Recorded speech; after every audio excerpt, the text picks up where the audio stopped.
part by Toyota. Discover more in a Toyota. Visit buyatoyota.com or your local Toyota dealer today. Let's go places. Blue Cross and Blue Shield of Illinois. Through it all. Audi. Truth in engineering.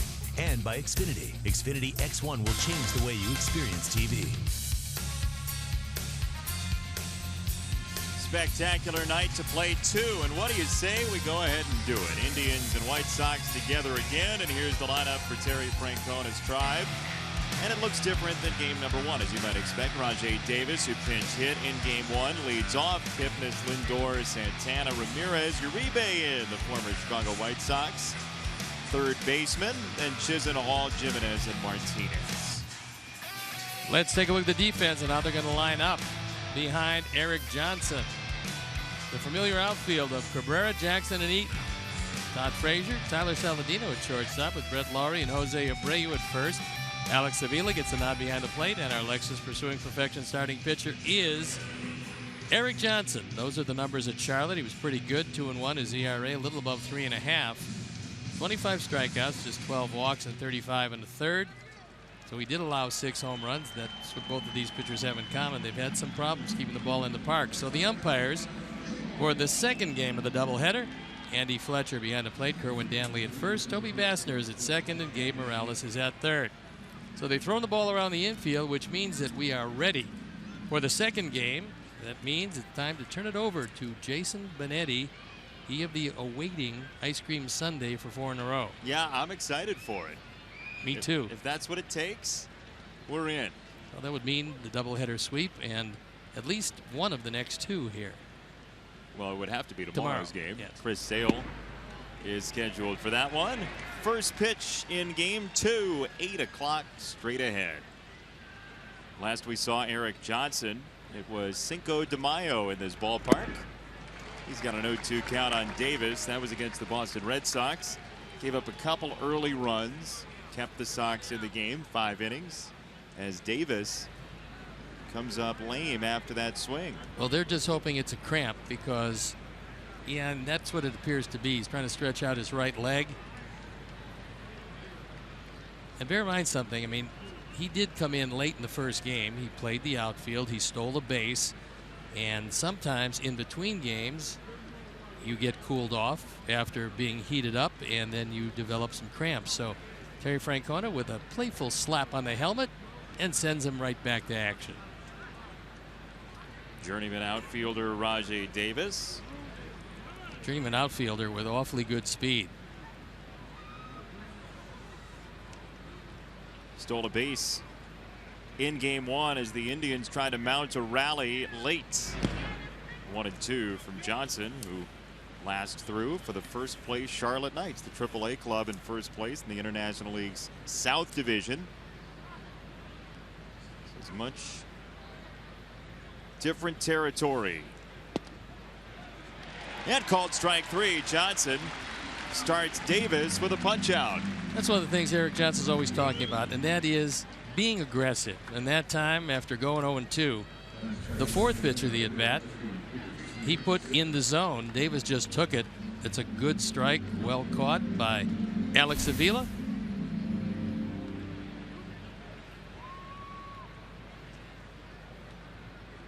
Here's Jason Kipnis, who was 1 for 4 with a run and a double in the series opener. That started at 4:10. Sox winners 7-6 in that opener. If you just joined us, Indians scored 3 in the 8th. Sox held them off. 0-2 to Kipnis. How important do you think this first inning is to Eric Johnson? I think confidence-wise, it's essential for him to get out of this inning. He didn't have the best of starts last time, but he's got good enough stuff to be effective. He has to be aggressive. 0-2, swing and a miss. Back-to-back strikeouts. Is that aggressive enough for you, Mr. That's aggressive Stone? enough. And so far, for the first 2 hitters, he stayed in the zone. And here's a good, solid, late-breaking slider. Kipnis goes down on strikes. Now, retired Lindor, get out of the inning again. You've got another premier base stealer if you allow him to get on base. Lindor was off the base path for all 4 trips in game number 1. He grounded out twice, lined out once, and popped out once as Johnson sends in strike number 1. Johnson's 6 starts with the Sox last year, 5 the year before that, 5 in 2013. And now his 2nd this season, making 18 for his major league career out of Cal Berkeley.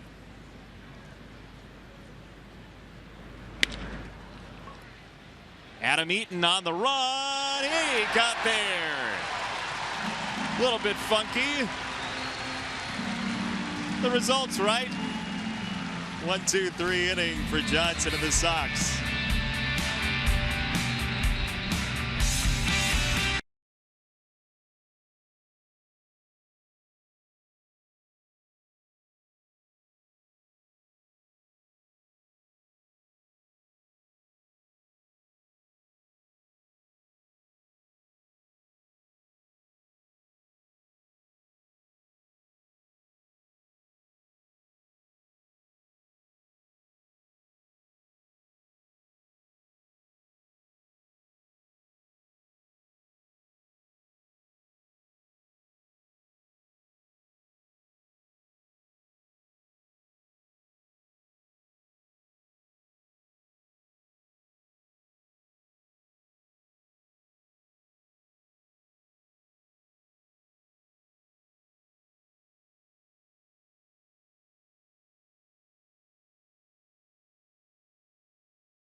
Game. Sox have a new look lineup. Saladino in at shortstop. Alex Avila catches. Avi Garcia, the 3rd new player into the lineup for the Sox in this game 2. Let's take a look at the defense and how they'll line up behind Anderson. Ramirez, Davis, and Chisenhall in the outfield with Uribe, Lindor, Martinez, and Santana in the infield. Chris Jimenez gets a nod behind the plate. And our Lexus pursuing perfection starting pitcher is Cody Anderson. His ERA way up there. He's 0-3. He's given up 10 home runs this year. That in just 32 2/3 innings of work. The Sox had the long ball look in the first inning. Hopefully more the same here in the second game. Todd Frazier, Brett Lawrie blasted off in game 1 as Eaton takes a ball.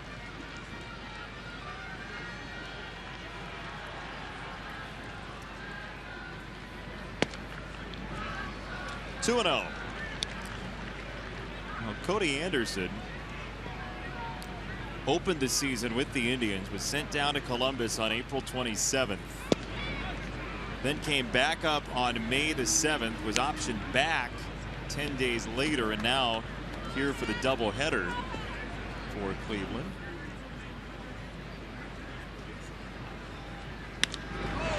Eaton hits it well to right field. Chisenhall back, still going, and just short of the wall, out number 1. Well, Adam Eaton in right field made a catch in the first inning, and you think the visuals had something to do with this? I certainly do, because right there he lost it.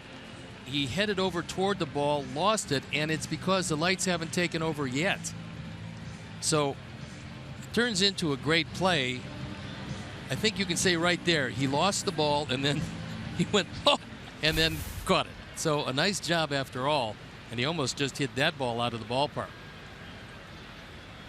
If you read lips, the thought bubble for Adam Eaton. Oh gosh, I believe it was oh gosh. Darn, this is difficult. Strike 1 to Saladino. Who's hit the ball well recently. He's actually got the highest line drive percentage on the Sox team coming into play. And I know it's a small sample size, but he's hit the ball hard. I think he's swung it very well, and he's used the whole field.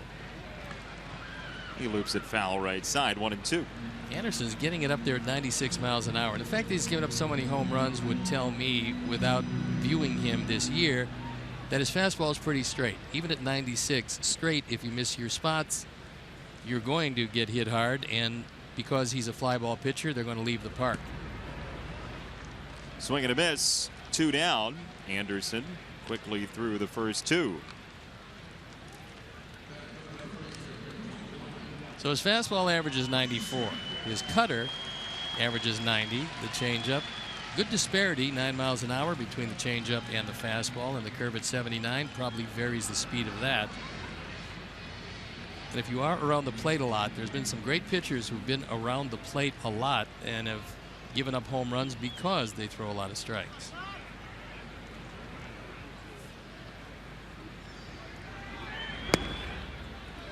Who's an example of that? Fergie Jenkins, Bert Blyleven. I mean, you're talking about 2 Hall of Famers there that got a lot of wins. Bert Blyleven had 60 shutouts.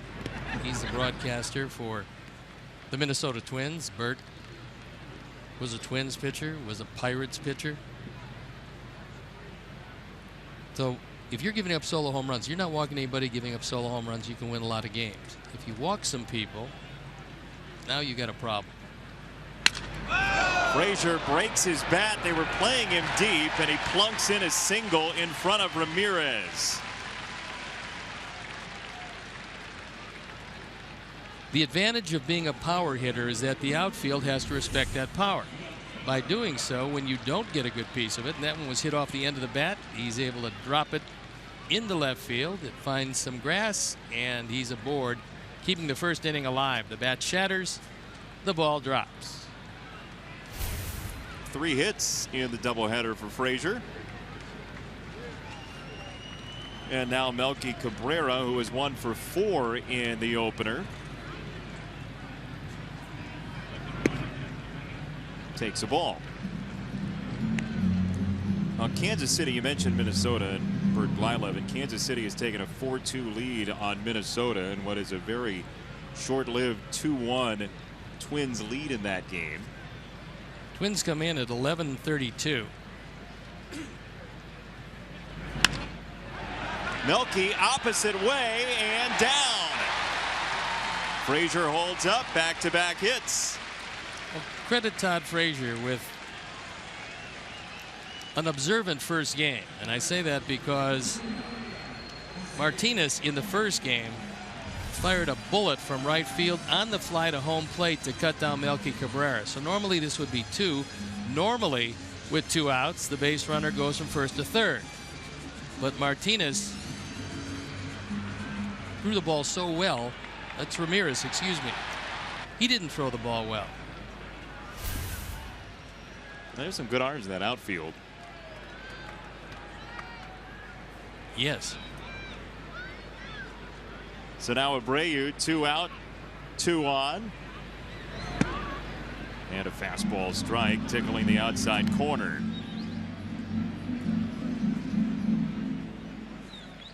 Martinez would have to have a great arm because he's playing second base. In case of a possible 4 outfielder situation, good to know. You were mentioning a shift where there were 4 outfielders. Yes. 0-1 to Abreu.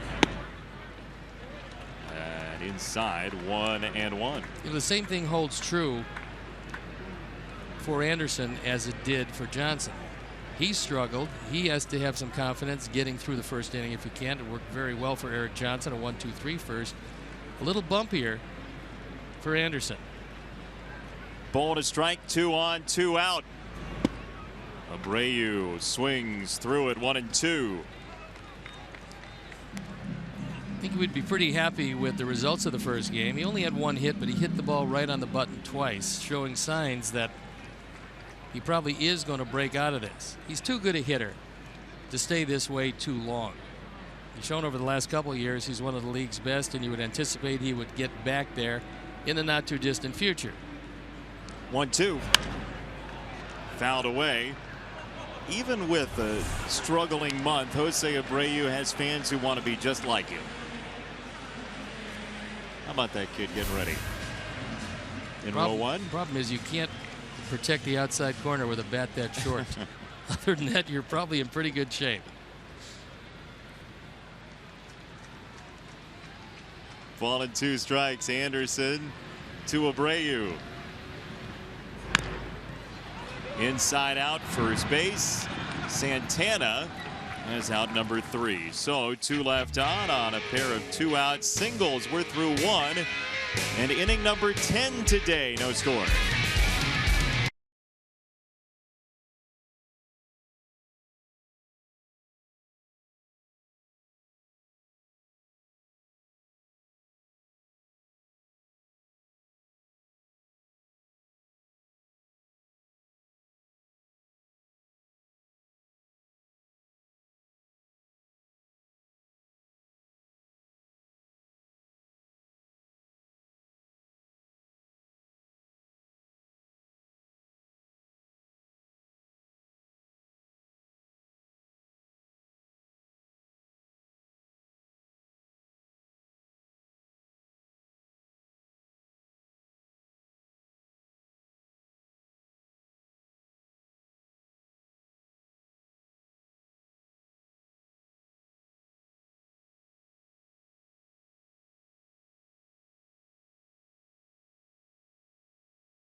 One to look forward to Miller time later in the game, brought to you by Miller Lite. And every Monday through the season, the White Sox will feature a flash sale in which 200 tickets in select lower-level seating categories for an upcoming game will be available for just $10. Each sale runs for 24 hours or whenever all the tickets are gone. For full details, visit whitesox.com/flash sale. Sox will be on the road for a couple of Mondays. And then we'll be back for the upcoming homestand afterward with the Nationals and the Royals in town. It's Steve's Hawaiian shirt brethren. I love that look. It's a great look, especially when the temperatures drop. But he's a hardy fellow. Not wimps like you and I who have to wear jackets and pullovers. Well, didn't you see it was 84 degrees in game 1? It was. Yeah. Ain't anymore. Probably 92 in Phoenix, but that's not here. 0-1 is in the dirt from Eric Johnson. 1 ball, 1 strike. Santana with all of his power from the left side. It's not 76 either. So, I mean, that's good and all. Very encouraging, but. It's official. It said it's official. On the ground, second base, Brett Laurie for out number 1. That's 4 in a row retired by Eric Johnson. A great way to start the game.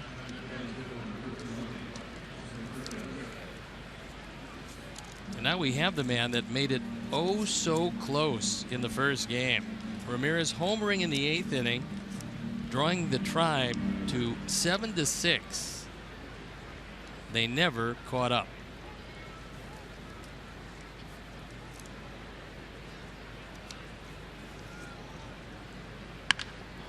Ramirez, a long one to right. Eaton runs out of room. He's done it again. Jose Ramirez, his 2nd home run in as many at-bats. And it's 1-0. 3rd home run of the year, 18th driven in.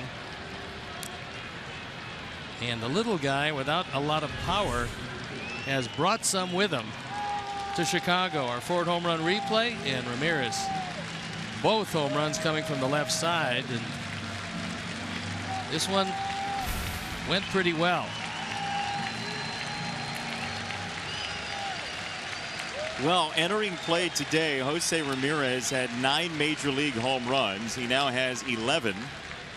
And here is Juan Uribe, who got a very nice round of applause from appreciative Sox fans.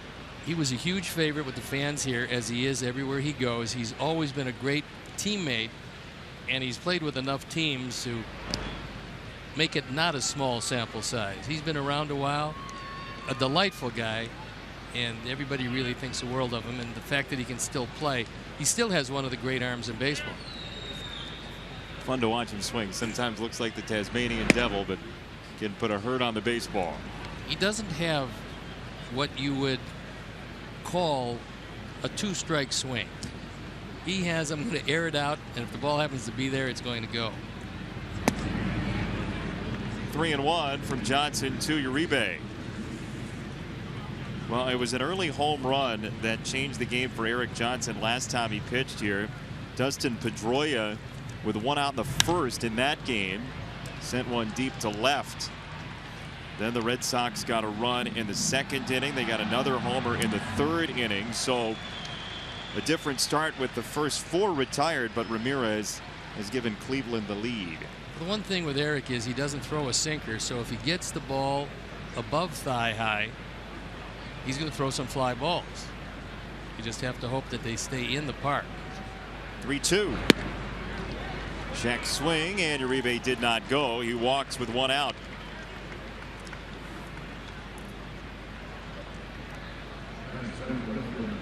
One thing you're hoping, after giving up the home run and now the walk, you don't want to see Johnson get defensive. He came out very aggressive. He really has to stay that way to be successful.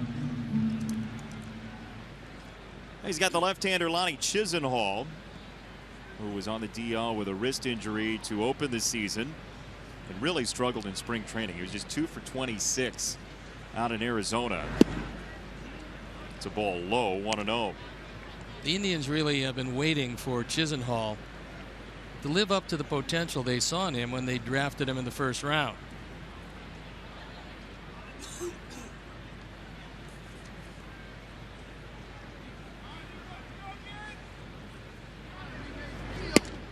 Inside, 2-0.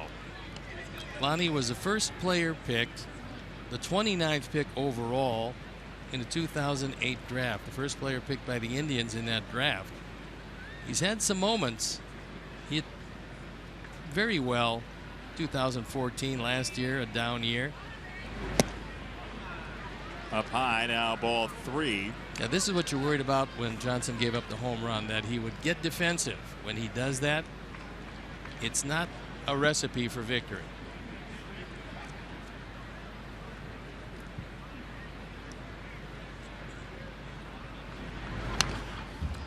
A swing from Chisenhall on 3-0. Now 3-1. You mentioned that draft that Lonnie Chisenhall was taken in the 1st round of. See Don Cooper watching his protege Johnson.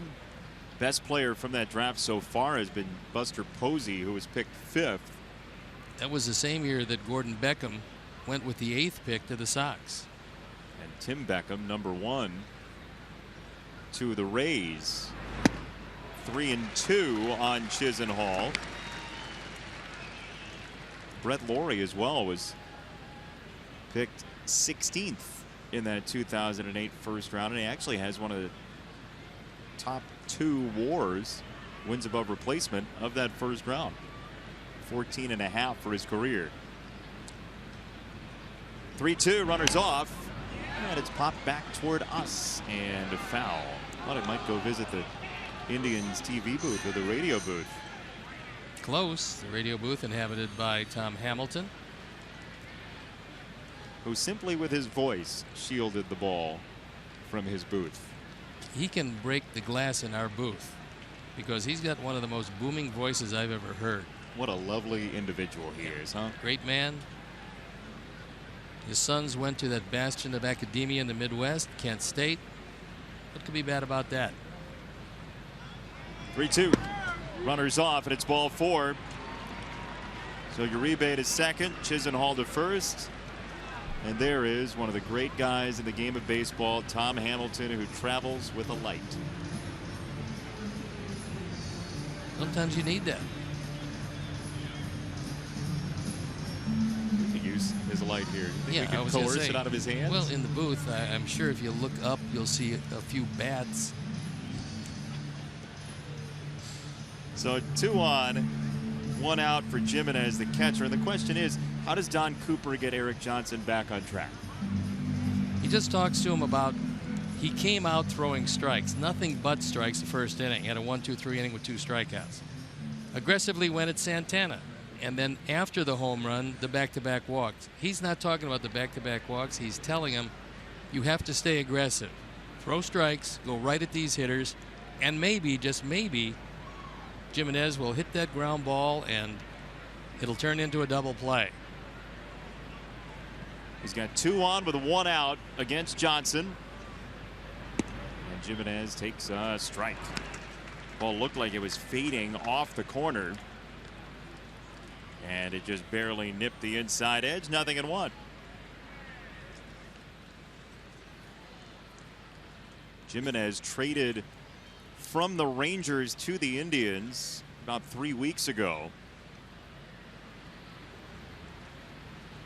Texas likes its guys enough. Brian Holiday has played well as a defensive catcher this year as Johnson misses outside with a slider. 1-1. Well, the folks who were not with us in the first game, you talked about injuries to the catching core of the Indians, so they desperately needed somebody to back up Gomes. And Jimenez was available, and he was the guy. Roberto Perez has been on the shelf all month with a right thumb injury. Ground ball, Johnson. Laurie, yes sir, double play.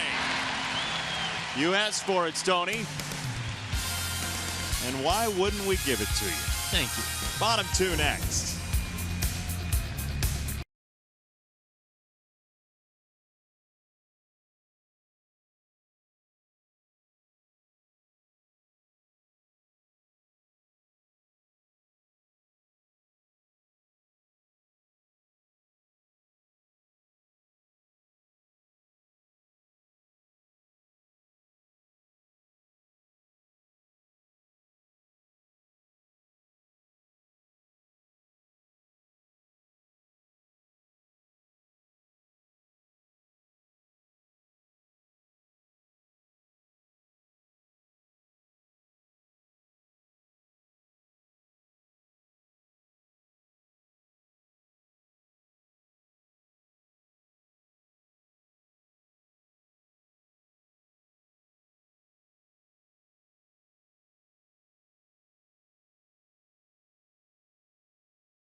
Avila to the crew, Adam Eaton for Steve, and I'll take Austin Jackson, who's bound to have a great game after what Brett Laurie did to get me to win number 7 in game 1. And you tied up the crew. Yeah. A wonderful accomplishment.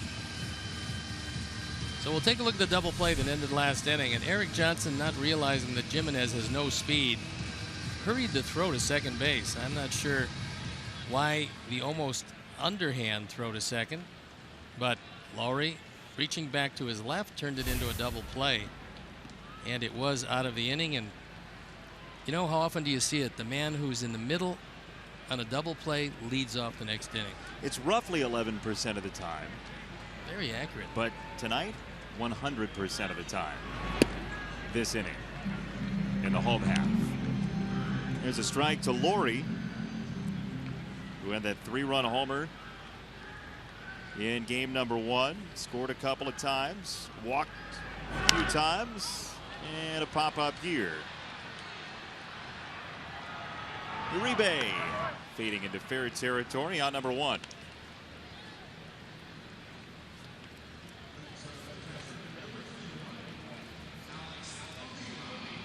The 1 out for Alex Avila.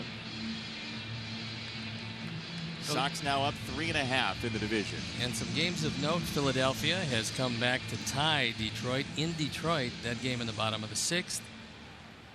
Unfortunately, Minnesota not putting up much resistance, but the game is delayed in the bottom of the 3rd with Kansas City leading 6-2 in the Twin Cities. Maybe it will be delayed forever. Well, then they'd replay it tomorrow, much to everyone's delight except everybody in Kansas City. A ball to Alex Avila. Mets are leading the Nationals 5-1 after quite the escapade at Nats Park this evening. Well, there was a rain delay, and then as they were covering the infield, the sprinkler system went on in the outfield. Your tax dollars in action. Well, with the Mets leading, as you mentioned in that game, perhaps there was a method to their madness in Washington, but not to be. That game is still going. 2-1 on Avila. Navarro caught game 1, Avila for game 2. And mentioned on that roster move, by the way, Carlos Sanchez optioned down between games because it's a distinct different game. The Sox can make a roster move between games. They did that to activate Eric Johnson and officially recall him from Charlotte. 2-2. And the 26th man, which you can bring up, Tommy Kahnle. So he's available out of the bullpen. I think it's a great rule. You don't totally eviscerate a bullpen because you have another arm down there, and it's normally a pitcher you bring up. And I'm not sure how he got out of the way of that one, but he did. Hope Alex is all right. He's wincing as he gets up. Well, like most catchers, he's had periodic knee problems and falls across home plate. Did a great job and looked like the left knee might have taken a little more torque than he would have liked on that. Well, he had the hamstring injury earlier this season in April, was on the disabled list. 3-2. You'll see a 7th pitch. Kevin Smith was activated yesterday from the DL, option down. He was on the major league disabled list. Smith was after that back injury in Toronto. And now back to Charlotte.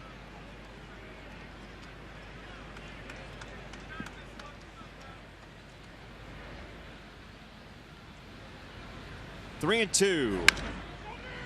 Ground ball right side. Santana. Nicely done. Santana did a great job. It's not going to look like much because it's seemingly a routine 3-1. But this ball flattened out. Santana is telling that to Martinez. You see it flatten out? If you have the glove in the vicinity of down where you can come up with a hop, that's one thing. But when the ball flattens out and you have to go down and get it, that shows quick hands. And for a converted catcher, former third baseman also, he did a nice job. He's used primarily as a designated hitter, but that was a nice play. Well, you and I both saw Santana early in his career. He was a much bigger guy, more athletic now over at first. And speaking about a much bigger guy, Avi getting a start. Batting 8th today. And 0-1. Well, the Indians remember Avi Garcia for his 3-run homer he had in game 2 of that series back in April to help the Sox win. And here he lines this softly into center field. Well, the second inning in a row that Anderson retired the first 2. In the first inning, he retired the first 2, gave up singles to Frazier and Cabrera. This inning, retiring the first 2, he gives up a base hit to Garcia to keep the inning alive and leave it up to a man who had a great first game, Austin Jackson. That was Garcia's second hit against Anderson this season. And Austin Jackson, as you were saying, 3 for 3, a run, a double, an RBI, a walk in that first game. The 7-6 Sox win.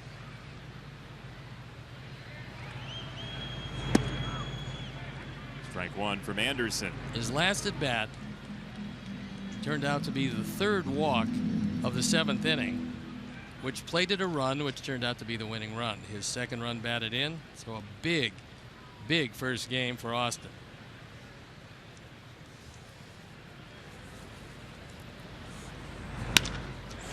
That ball's hit hard and snared by Martinez. If the Sox could get Michael Martinez on a helicopter out right now, they would do it. He's had a great doubleheader, 1-0.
For a taping of Beer Money at 5 p.m. at Timothy O'Toole's in Gurnee.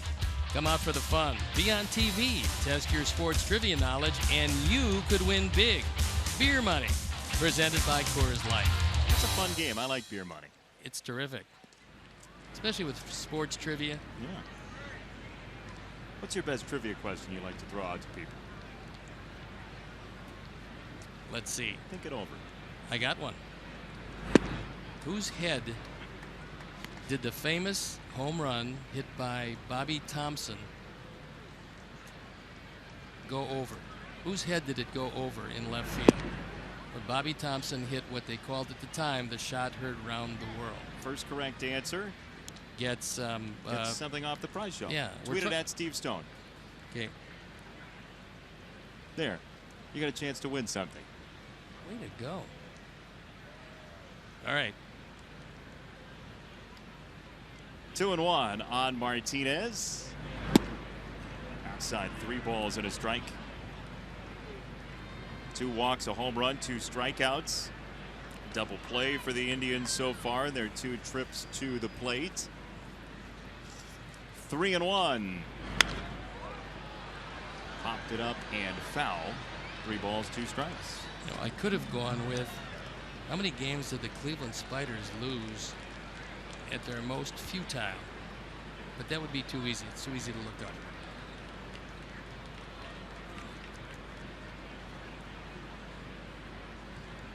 See which intrepid Sox fans get it to you first. 3-2. Fouled away again by Martinez. That ball up and out of the zone. Martinez, if he laid off, would be at first. Fortunately, he did not lay off.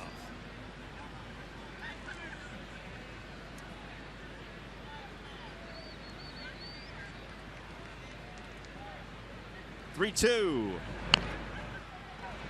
Out in front of the plate, Avila off the spin. Nice play. Well, that was a good job by Alex because he got out there quickly. Martinez squibbed it off the end of the bat, bidding for yet another hit to go with his couple of doubles in the first game. And Alex goes out the off-balance throw, and the throw's right on the button. Nice play. Martinez got turned around on that swing, and that cost him a couple of steps, but he wouldn't have made it anyway.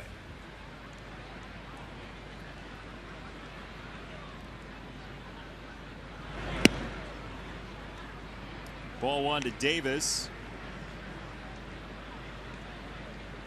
who struck out on 4 pitches, struck out looking in the first. High in the air, right hand side. Brett Lawrie, second down. Well, we have some new additions to the prize shelf here that we'd like to show you. And, you know, we feel so badly about the technical difficulties from game number 1. We are offering a Comcast Sportsnet microphone. You can get that, and you can be your own, well, not a game show host, but you can be your own broadcaster, certainly. And we have a few Connor McKnight signed sunflower seeds. You can certainly get that. Or Snickers bars. This one says Grouchy, the other one says Goofball.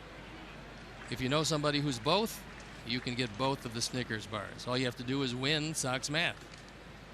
Or the impromptu Steve Stone trivia contest from here in inning number 3. Yeah, then you can get Grouchy or Goofball, but not both. Grouchy is the lost dwarf.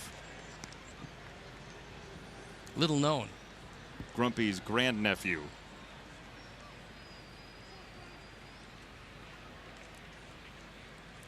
Eric Johnson's allowed just the 1 run on the solo homer from Jose Ramirez. Upstairs, ball and 2 strikes.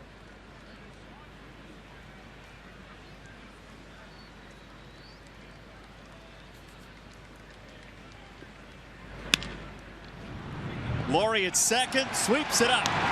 Nifty play by Brett Lawrie. The defense rolls along 1-2-3 inning.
City Royals at 7:10 p.m. All fans are invited to stay for a spectacular postgame fireworks show presented by Magellan Corporation. Purchase tickets today by visiting whitesox.com or calling 866 Sox Game. 7:10 Friday, June 10th.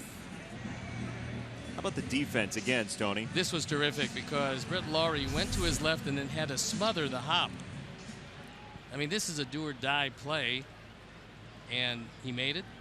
Made it look easy. That was not easy.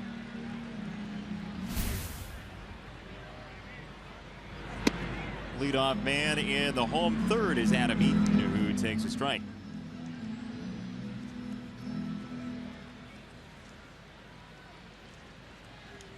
Fly out to right first time up for Eaton. And winner after a ball low that time, 0-2.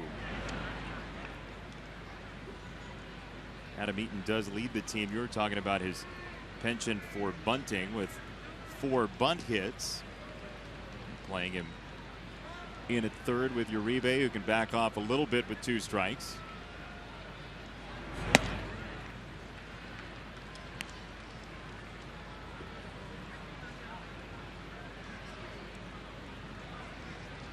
He made good solid contact the first time, looking for more of the same here. inside. 2-2 for Eaton.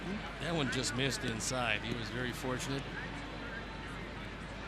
to get the call. Andy Fletcher said it didn't quite have the zone.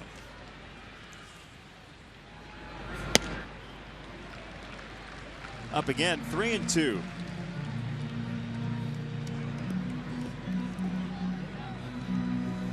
It's an Adam Eaton fan.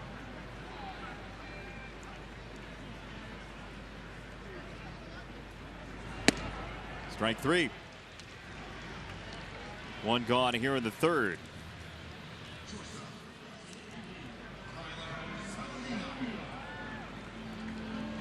So now Saladino, who struck out back in the first. Don't forget, this series continues tomorrow, 7:10 first pitch time, as the Sox take on the Indians. Josh Tomlin and Chris Sale, the pitching matchup for that game. Then Corey Kluber and Jose Quintana in the finale on Wednesday at 1:10. And that's why this game turns out to be pretty big as well. You got Sale and Quintana going the next two. You take this one and you leave it to your 1A and 1B. You sit with a 4.5 game lead regardless of what KC does if you can just take this game. Easier said than done, of course.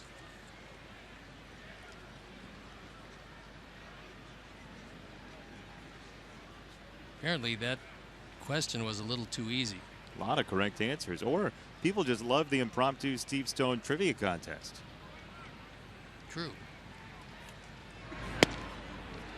Outside, didn't swing back over the outside corner. 1-2 on Saladino, who struck out on 4 in the first.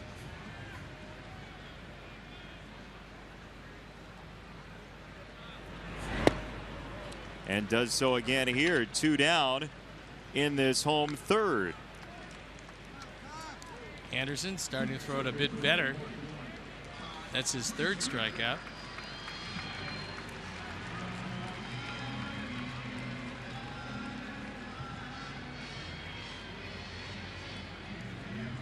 By the way, thanks to the tweeter who says, tell Stoney the answer to his question is Andy Pafko. He could just tweet it at you. But there's a lot of folks that have that. I just have to figure out, in looking at my tweeter, got to figure out who was first. Thanks for telling him to tweet me, because now I'm pulling through all of these. Ball one to Frazier, who singled to left in the first. Looks like a massive tie. Well, I mean, somebody's got to have won. Oh, yeah. There's a few people. 2-0 to Todd Frazier. Yeah, it looks like J. Fay 5 is the first one in. Yep. Maybe a tie with. You can read that. I can't see. 2-1. You can't tie. One of them had to have come in before the other one. How do you figure out which one came in? The one that's lower on the screen. Oh, well. You should have told me that in the first place. 2 balls and a strike on Frazier. And Todd blasts off again. Left center field and just short of the wall. It's a one-hop double. 2 for 2 for Todd Frazier. He's putting together a great doubleheader, and there's still a long way to go. He was on base 4 times in the first game. And this ball was crushed to the gap. That's the 3rd straight inning that Anderson has retired the first 2, only to see the inning stay alive.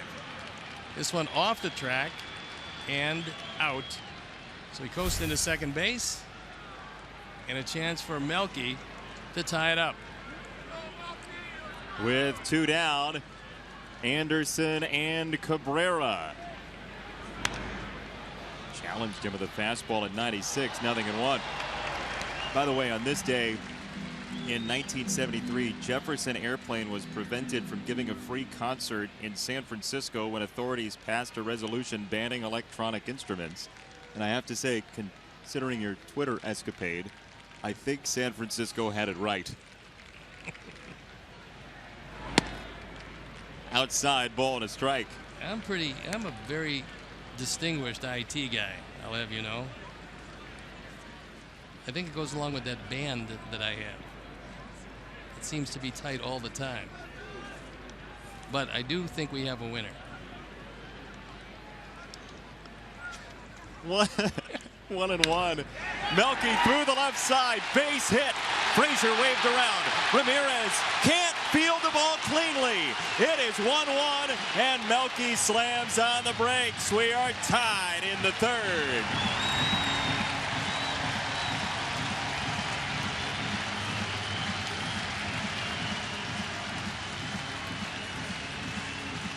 Would have been interesting if Ramirez comes up with it cleanly, because Joe McEwing was sending Todd Frazier anyway, and this ball is a rocket to left field. So once again, with 2 outs, Sox keep it alive, and Ramirez, an infielder by trade, has this one hop up and bite him. There goes Frazier. He's not hesitating for a minute, so I would think it would be a run batted in. That's and how it is. Yep, Bob Rosenberg scores it that way. The error advances Cabrera to second.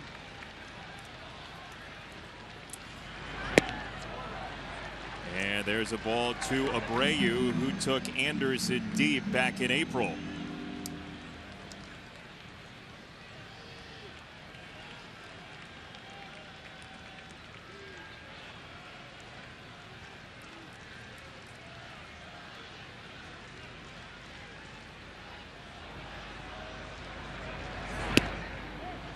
Strike one on Abreu, who grounded out to first in the first.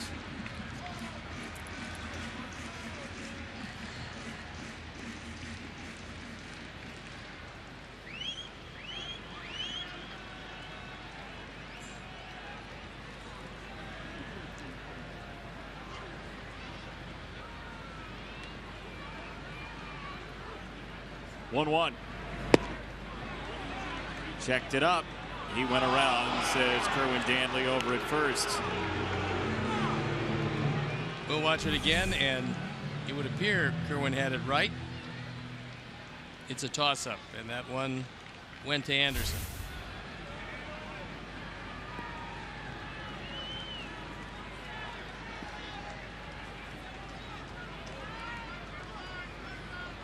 They go inside here. They keep pitching him away.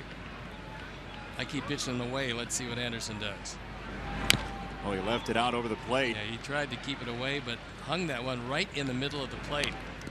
On our Menards pitch tracks, take a look at where number 4 appears. This is a mistake, and he got away with it.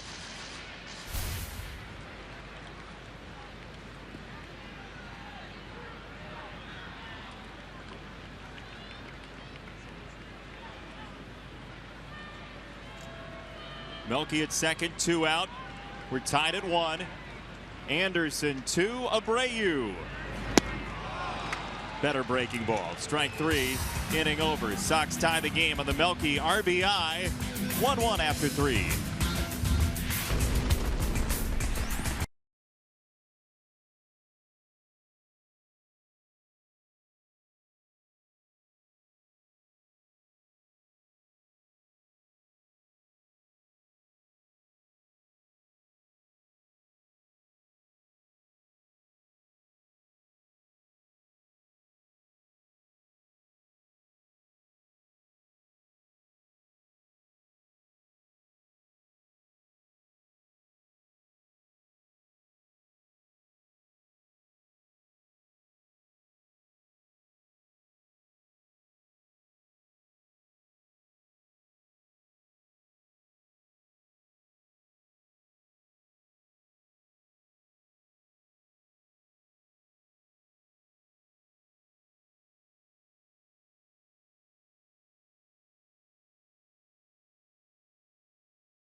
the number of combined homers in Game 1, subtract the number of pitchers the Sox used in Game 1, add the number of runs scored in the 6th inning of Game 1, and multiply by the number of pitches thrown in Game 1. That's your Sox Math question. Hashtag Sox Math.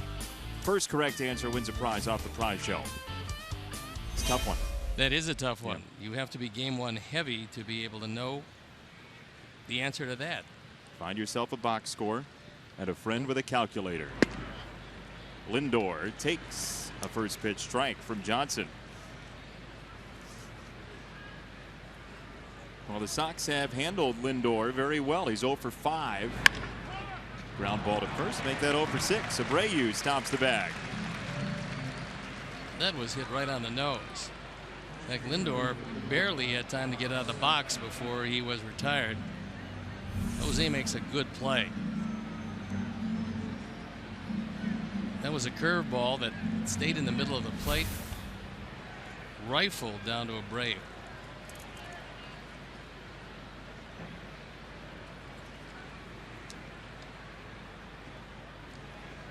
So one down for Carlos Santana.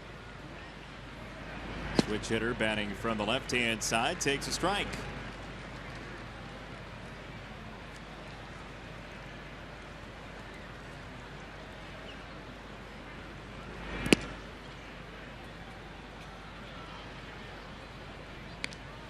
Five straight seasons for Carlos Santana in his career. Top 5 in the American League in walks. That's consistently choosy. Well, that's one of the reasons in this game, an exception. He's hitting in the cleanup spot, but Indians have been hitting him as a leadoff hitter, despite the fact that he does have power, big power from the left side, not so much from the right. But because he gets on base quite a bit, they like him leading off. There's that power visiting the gap in left center field for Santana. And he has himself a 1-out double here in the 4th. Normally he'll pull the ball. That's why the infield was playing him as a dead pull hitter. But this time he just waits back. That appeared to be a changeup, and he wasn't fooled. You can tell when you do something different when you're throwing an off-speed pitch. If the hitter's hands don't come forward, his foot can come forward, but if the hands stay back, he's going to make good solid contact, as Santana did there. So he was able to read the off-speed pitch.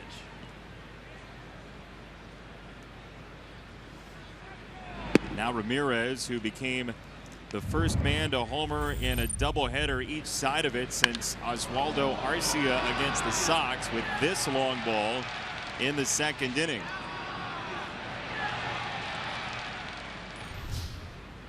A couple of years ago with the Twins, Arcia.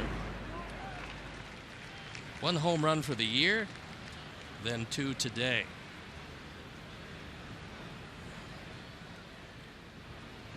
Arcia, that big prospect, has had chances up in the majors. He's still got a chance to be pretty good. I mean, he's got huge power.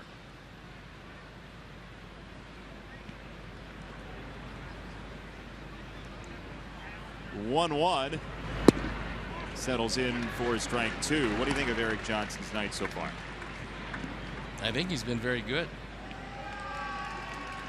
I think Don Cooper went out there at the perfect time. We talked about 2 very good pitching coaches on these teams. Don Cooper went out after back-to-back walks, settled him down, and he's been very good since.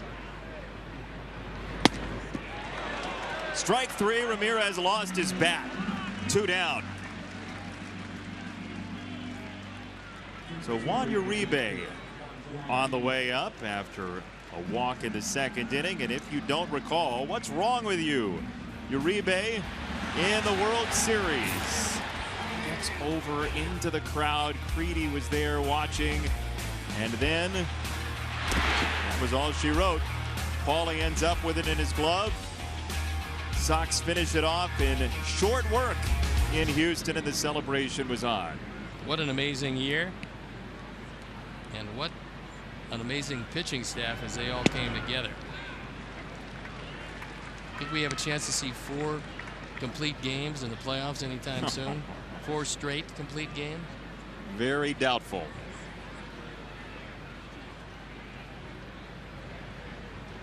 One strike on Uribe. We were talking about this in spring training too. I mean, revisionist history goes that all World Series teams basically were the championship team, and they were in their current state when they won it. But the Sox went through closer after closer that year and finally landed on Bobby Jenks. 3 of them, and that's remarkable. I don't think we're going to see that anytime soon. 2-1 on Uribe. Shingo Takatsu was the opening closer. And Dustin Hermanson, who came on a big lift for the team in the middle. That's because he went to Kent State. And then Bobby Jenks closed it out.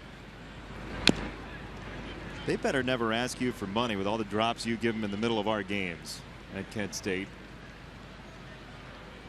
Well, once again, it's always amazing to me how many good athletes came out of a school that's that tough academically. And your best evidence for the school being tough academically is your low GPA? Is that? Well, yeah, I think that would be one thing. Jimmy Angio does remind me it's the Harvard of the Midwest. 2-2. To second base, Laurie makes a pick. Had to dodge an umpire. Still the play made. 1-1 after 3.5.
There's 5 minus 5, 0. Add the run scored 0. Multiply the number of pitches. It was 311, but really, who cares? You can't multiply anything by 0 and get anything other than 0. Answer 0. SSSP Knowles and the Sox guy get prizes 1 and 2. But you know, Patrick Nolan, congratulations to him because he is a dynasty. Somebody out there has got to beat Patrick Nolan tomorrow night for Sox Math. Somebody's got to do it. He appears to be the 27 Yankees of Sox Math. 1-1 your score into the bottom of the 4th, and here is Brett Laurie, who takes a strike. Well, and you were saying last time Laurie was up, how often do you see it? Well, it happened again. Laurie is up after making a catch to end the top of the inning. 1 ball, 1 strike. I like the fact that Eric Johnson, after that home run and the 2 walks, has gone right after these Indians. He's only given up 2 hits through 4, and he finds himself in a 1-1 tie. 2 balls and a strike on Laurie. I think if you were to check the academic history of, is it SSSS Knowles? P. Knowles, yeah. Oh, yes. You would see Kent State somewhere.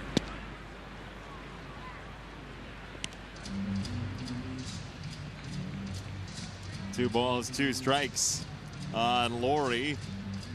You really think that's true? No, but I thought I threw it out there.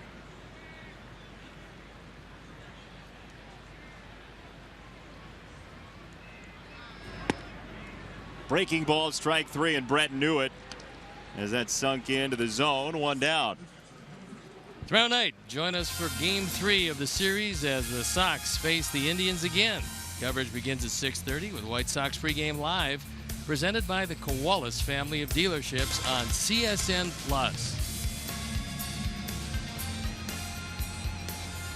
You'll be here? I am planning on being here at this point, but there's a long way to go in this game. You're saying things may change. Yes.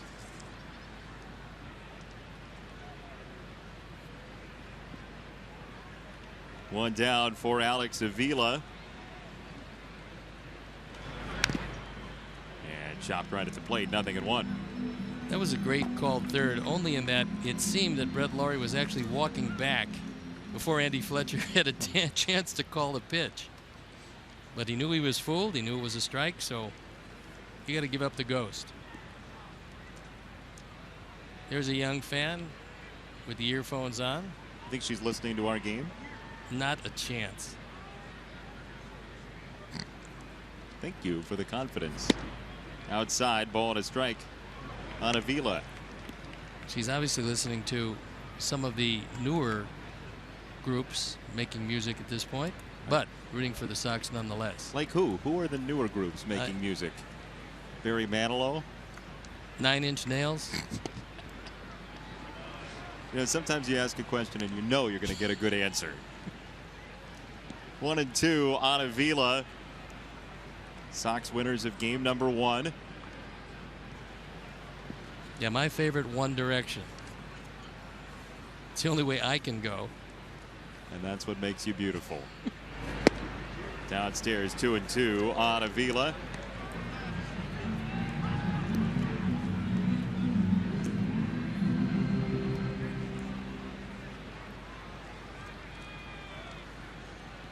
Sox have been very patient at the plate. Avila has been a big part of that.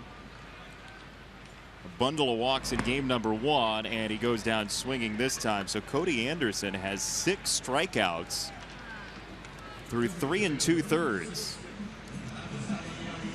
That time he took something off. That one about 9 miles an hour slower than his fastball, and he had Alex well out in front. So the first 3 innings, 2 outs, nobody on in each inning, only to see the Sox keep the inning alive with 2 hits in the first, a hit in the second, and 2 hits and a run in the third. He's found himself in the same situation here for Avi Garcia, who was in this same situation in the second inning and delivered a base hit.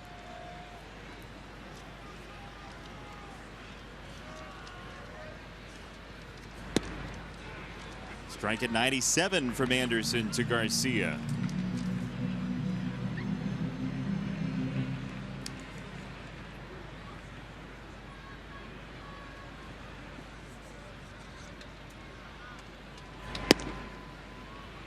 Ball to strike for Avi Garcia, who has not started recently. Got game 1 off, and we did not see him in the DH spot in that Royals series. Abreu and Rollins since game 1 of that Royals series.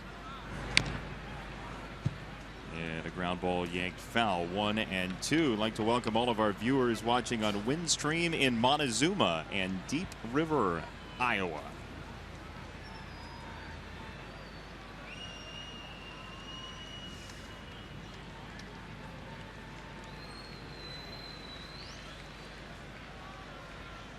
One, 2.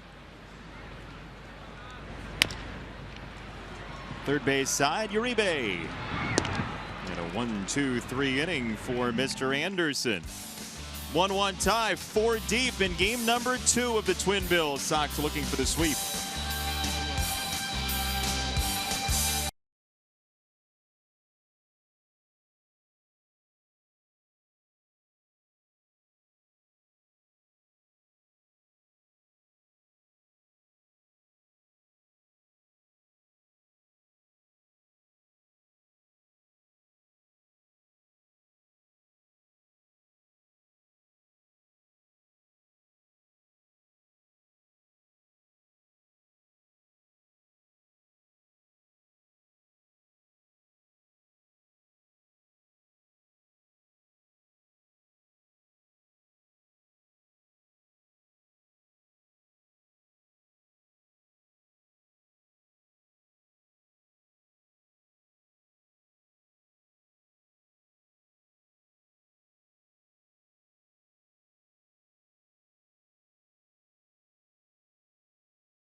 He's Steve Stone. I'm Jason Benetti. Our entire crew enjoying a long but enjoyable, thoroughly enjoyable night of baseball here at U.S. Cellular Field as Lonnie Chisenhall leads off here in the 5th against Eric Johnson, who's navigated 4 innings and given up just a couple of hits. There's strike 1. For just his second start this year, Eric Johnson's doing a nice job. He's held them to the 2 extra base hits. And that single bounding through from Chisenhall.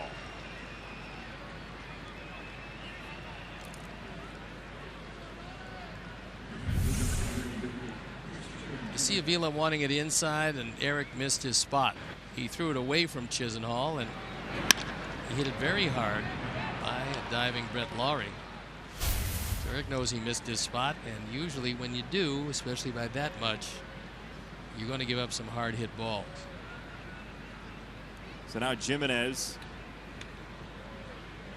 who's bounced around some in his career, began as a Cleveland Indian farmhand and now back with the organization. Runner off and no play at second for Saladino, so they do stay out of the double play with Chisenhall in motion. 1 gone.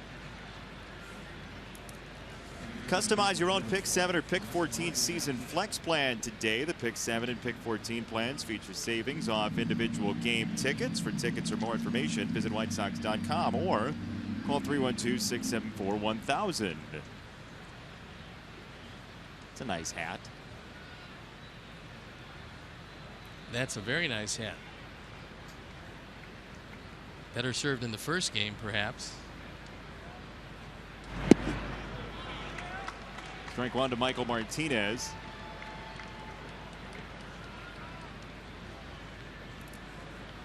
Martinez had a great throw in the first game, had a couple of doubles, and was retired the first time up in the nightcap. 0-1. Got a strike, 0-2. Well, again, Rick Hahn said when this a couple weeks ago now, maybe a month ago, that John Danks was designated for assignment, then eventually released, that 5th starter spot was going to be fluid. Miguel Gonzalez has gotten a chance, threw very well in his last start. Johnson now out there on an 0-2 that was pretty close to the middle of the plate. Yeah, you're better served here to bury a breaking ball in the dirt. I think that we would see an anxious Martinez expanding his zone. Jose Quintana in the middle. Miguel Gonzalez, who was brilliant last time out. And Matt Latos, who started the first game. And got the win in that first game. Good idea, but that one too far inside. That's the pitch you wanted him to throw. Yeah, I did. But he expanded his zone in the first game of the doubleheader. In a critical situation, David Robertson buried a breaking ball on 3-2, and he went out and tried to get it and struck out. A huge out in that one. 1-2. He got him upstairs. Strike 3 for Johnson, his 4th punch out. Eric is trying to serve notice that he wants to be in consideration for a starting spot.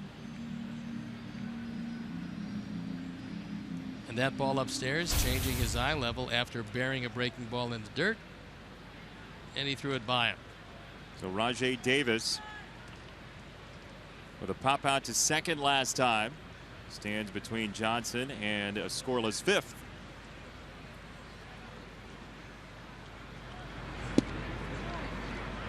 Missed inside, ball, no strikes. Second inning was troublesome. But other than that, it's been really a minimum of pitches so far, especially if he can navigate his way by Davis and get out of this inning.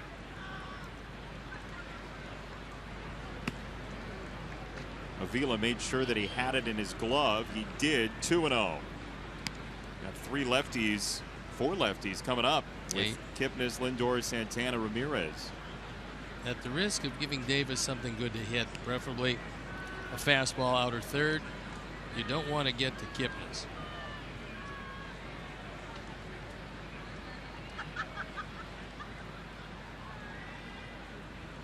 2-0.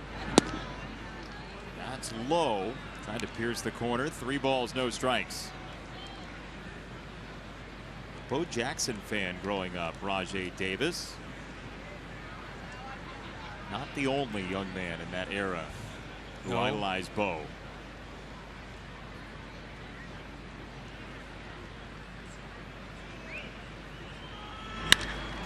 Davis takes it deep. Melky back, and on 3-0, Rajay Davis hits a 2-run homer. Terry Francona is the leading proponent of the 3-0 offense in the major leagues. He was that way at Boston. He's that way here in Cleveland. And Davis hits his 5th home run, driving in runs 21 and 22. Our Ford home run replay. A high fastball. Unfortunately, it was middle in and gone. Second home run for Cleveland in this game 2 after 3 in the opener, and a strike to Kipnis.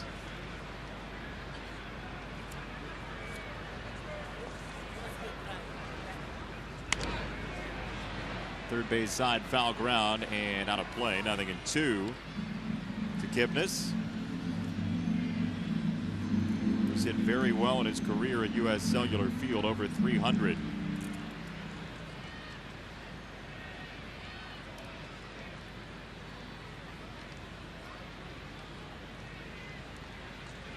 One for 6 today.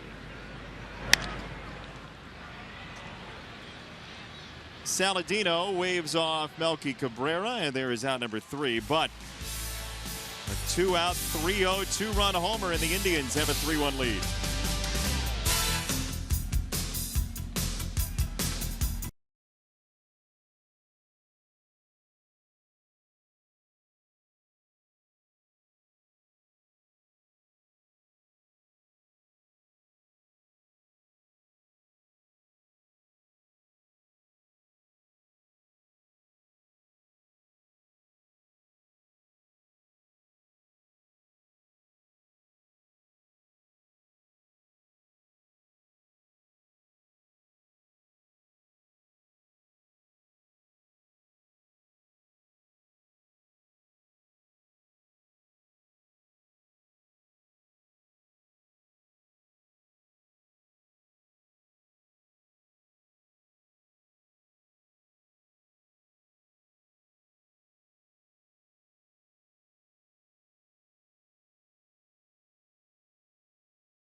Thanks, Kip. 3-1. Cleveland with the lead over the Sox as Austin Jackson faces Cody Anderson here in the home 5th.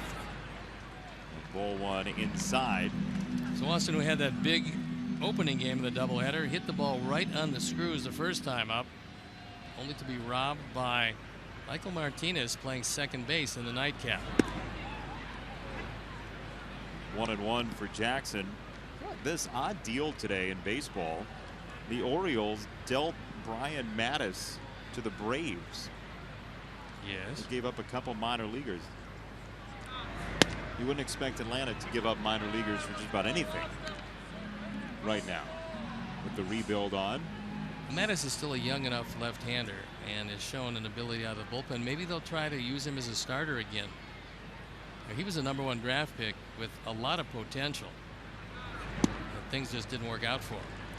Strikeout number 7 for Cody Anderson. And Eaton will bat with 1 down. Sox right now 3.5 games up on Cleveland. And with the win in game 1, Kansas City drops to 4 games back, but the Royals are leading 6-2 in the top of the 4th, with that game delayed for a while tonight in Minneapolis. Breaking ball strike for Eaton. A couple of young fans with pretty good seats enjoying this one. Chris Sale's smaller than I remember. Well, second game of the doubleheader. Is that doesn't have a lot of bulk to him. Yeah. So he does look somewhat smaller. Oh, that's the real Chris Sale. Oh, I see now. Getting ready for the start tomorrow night. Cleveland has hit Chris Sale fairly well for his career. Everybody has one team or two that they struggle against for whatever reason. It doesn't matter who's wearing those uniforms. The team has luck against one pitcher, and very few have luck against Chris Sale. On the ground up the middle, Lindor behind the bag. No, safe. Eaton is there. I think Terry Francona is going to want to take a look at this. Now, if he doesn't challenge, it's going to be a base hit. This is a good play by Lindor, but he doesn't know if he wants to slide. He gets a throw there. It looks like he's out. We'll have to see. Maybe there'll be no definitive proof. As has been his custom, he steps on the front of the bag and then drags his foot over the bag. Good pick by Santana. Oh, that's closer than it looked at first blush. It's very close. I thought out for sure. Take a look at it here and watch the ball in the glove. Watch the front foot of Eaton. To me, he's out. Again, I agree. We'll have to see. Maybe there'll be some technical difficulties in New York. No, he's out. I don't know that Kerwin Danley, based on that reaction, saw him and the foot. So that's what replay's for. He's out. Call overturned. Cleveland keeps its challenge.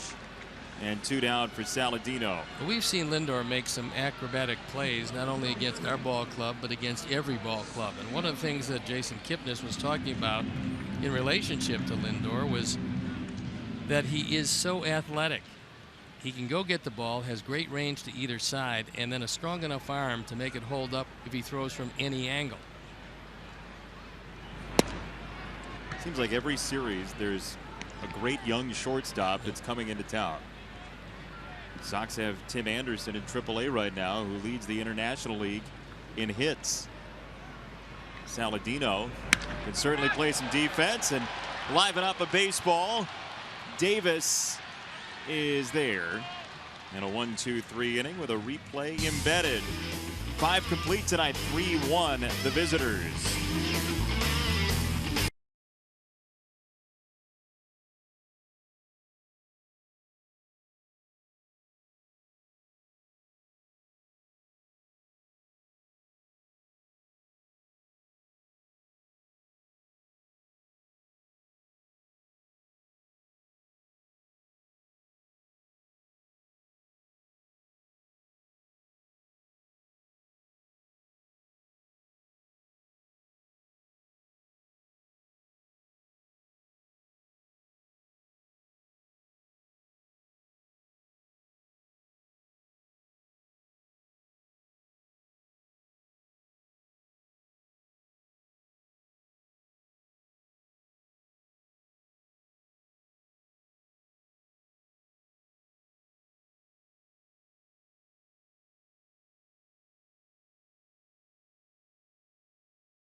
I'm Jason. Todd Frazier, the guy behind us, has had quite the night in this doubleheader.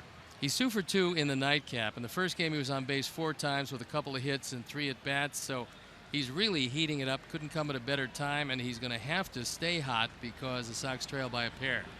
3-1 Cleveland, your score, as we play into inning number 6 with Lindor leading off to take a little bit high. Eric Johnson victimized by a 3-0 swing from Rajai Davis. 2-run home run scored Chisenhall and himself, and a 3-1 score on the board. Now low 2-0. Lindor most likely will get a fastball. And the switch hitter is a little better from the right side. Tell me about bullpen situation here, because you use Duke, Albers, Jones, and Robertson, but Albers only went 2/3 of an inning. Jones 1/3 of an inning, 1 batter. Who's available? Who do you think is unavailable? In yesterday's ball game, Albers was used, Duke was used, Jones was used, and Robertson was used. That's exactly, not in that order, the same 4 that were used in the first game. So Don Cooper and Robin are going to ask how they're feeling. And normally they'll be able to give you something. So it just depends on when you have to go to the bullpen what the score is, and that's going to determine who comes in the game. Remember, Tommy Kahnle is here as a 26th player, so he's an option also. So it's an 8-man bullpen for this game. Left center field, Jackson going back, and Austin is there for round number 1. First 25,000 people who attend a Chicago White Sox game get a game card courtesy of Jewel Osco with a coupon for $10 off a purchase of $100 or more. Jewel Osco, your moment is our moment. Purchase tickets today by visiting whitesox.com or calling 866 Sox Game. Matt Latos in the opener went 6 innings, so he left 9 outs to be covered, and the bullpen eventually did that. Big swing from Santana, 0-1. Eric Johnson, with a couple more outs, will also have gone 6 innings, which is really all you can ask in a situation of doubleheader where you're looking for outs from the starting pitcher. 81 pitches through 5 1/3 for Johnson.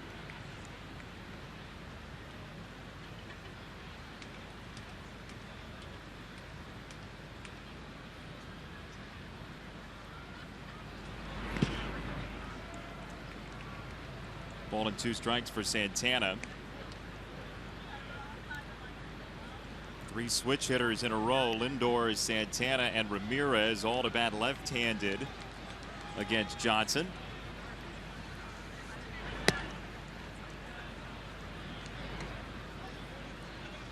Eric knows he got under that fastball. When you get under the fastball, it always stays up.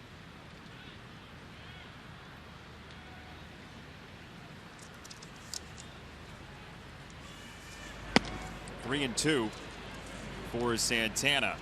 Another one he got under, and so I don't think it's fatigue at this point, but it's something that he's going to have to address in his own mechanics. Santana, a selective hitter, fouls that one off. Would have been ball 4. 65% of pitches taken entering play today, which was 6th in Major League Baseball. Yeah, that's a pretty good number. 3-2 was in the zone and fouled away.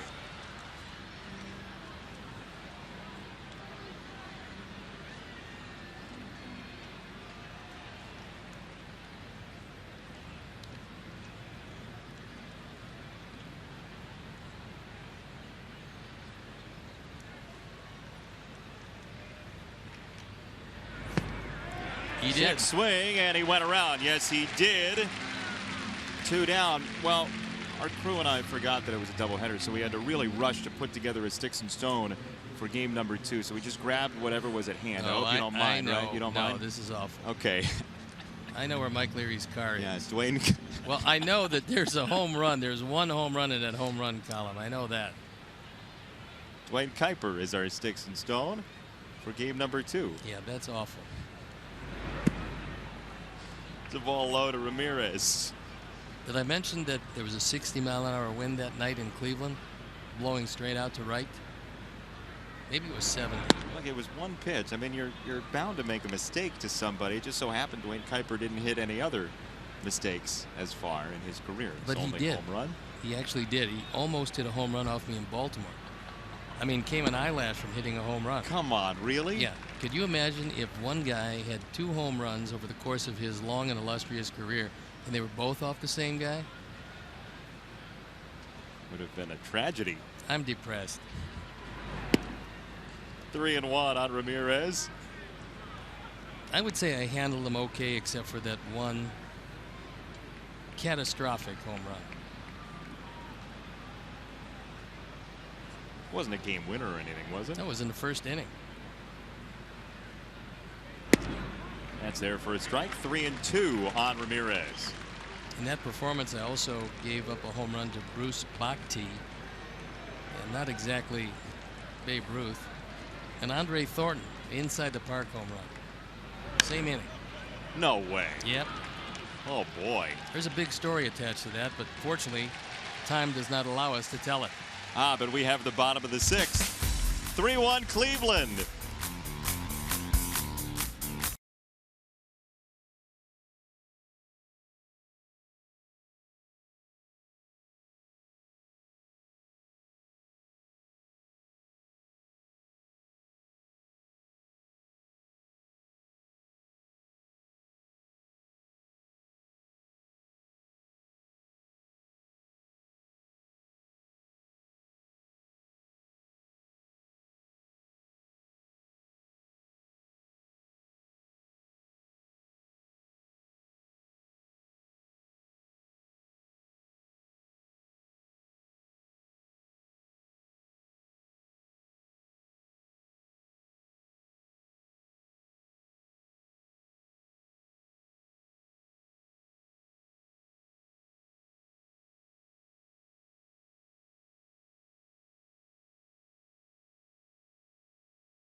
Answer is going to be tonight, but let's take a look. Oh, 250, but that home run and a triple and a double. He got you good. Yeah, drove in 3.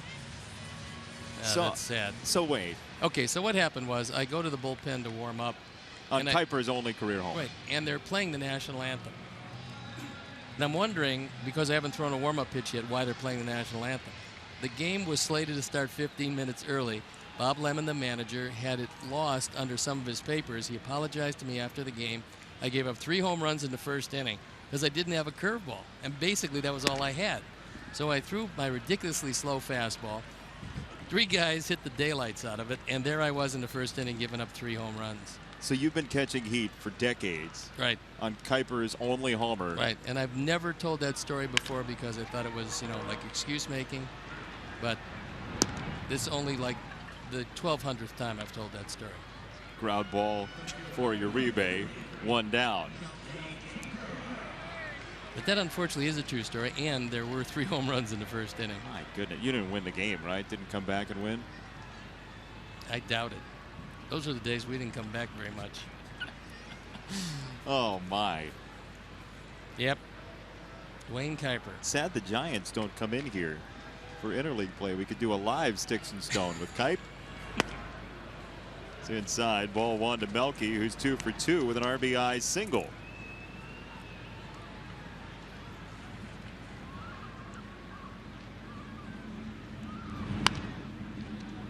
Anderson across his body for out number 2. That RBI base hit came in the 3rd inning, and with that White Sox run, E-Click Lending has donated $100 to the Pat Tillman Foundation, supporting military veterans and their families. You know, at the end of last year, Cody Anderson served notice that maybe he had pretty good stuff, certainly enough to win, because he was 5-0 in his last 5 starts last year.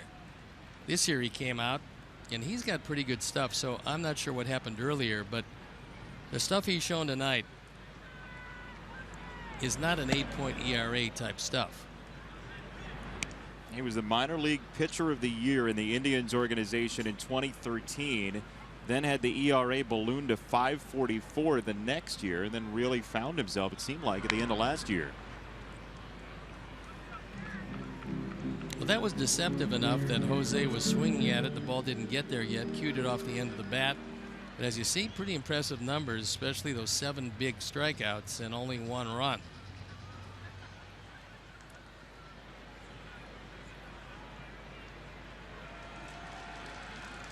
One. Shot down the line and foul from Abreu. I'd like to wish a happy birthday to Michael Ruby, the grandson of our good friend Jack Ruby, looking on. 30 years young. They shared a cake in the Bard's room for the 2nd game of the doubleheader. I went down there and ate your piece. Thank you, Steve. Down goes Abreu with the Indians bullpen up. We played 6, 3-1.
A much shorter doubleheader.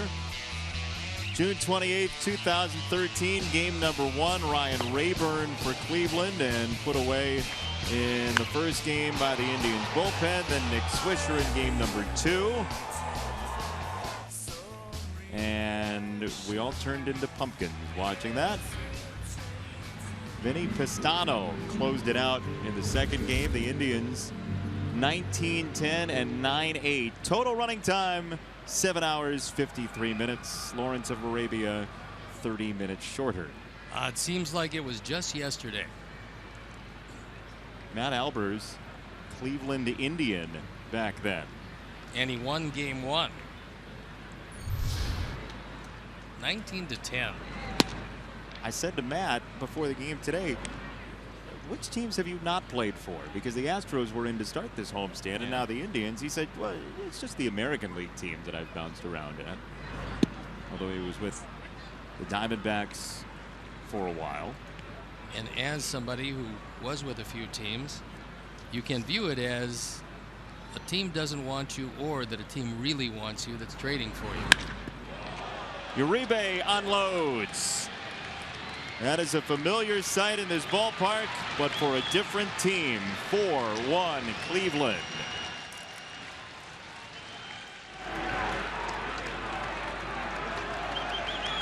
Three Indian home runs in the nightcap. That one the second home run by Uribe, and it was a bomb.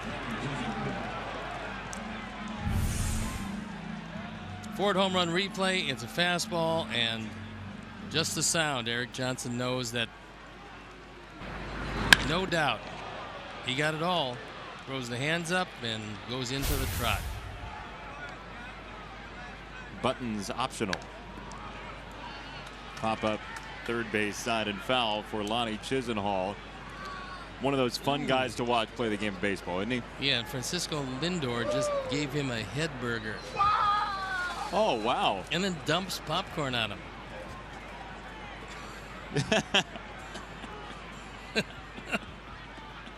It's getting late early to first base. Abreu for out number one. Was that bubble gum? Popcorn looked like. Was it? Maybe bubble gum. I don't know. Whatever Why would they it was, have popcorn in the dugout? It seemed like it was in the helmet, and let's watch it again. We'll get the slow motion replay of this. No. It is gum. And then he decides that paper and all, he's going to try to eat it. A fun-loving guy.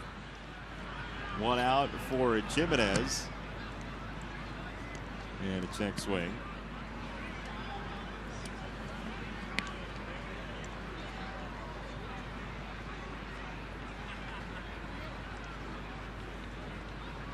Was that a late appeal by Andy Fletcher behind the plate? No, it's 20-10. Ball and a strike on Jimenez. You okay for the last couple innings? Oh, yeah. Let's play three. Yikes. I'm sure Chris Sale wouldn't mind going to the mound this evening. You know what?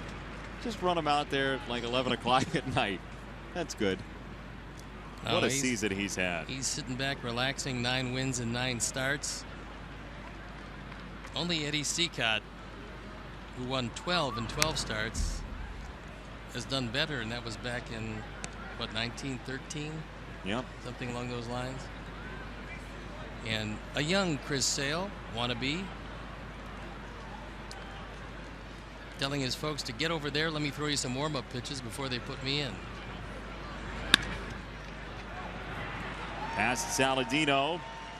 Jimenez is on for the first time.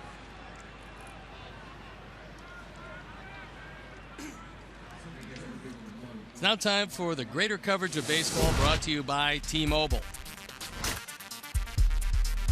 David Ortiz, who says he's going to retire, doesn't seem like he's going to let up. Yesterday, 4 for 4, a home run, a couple of doubles, 3 runs driven in, only hitting .329 with 11 home runs, 37 runs batted in.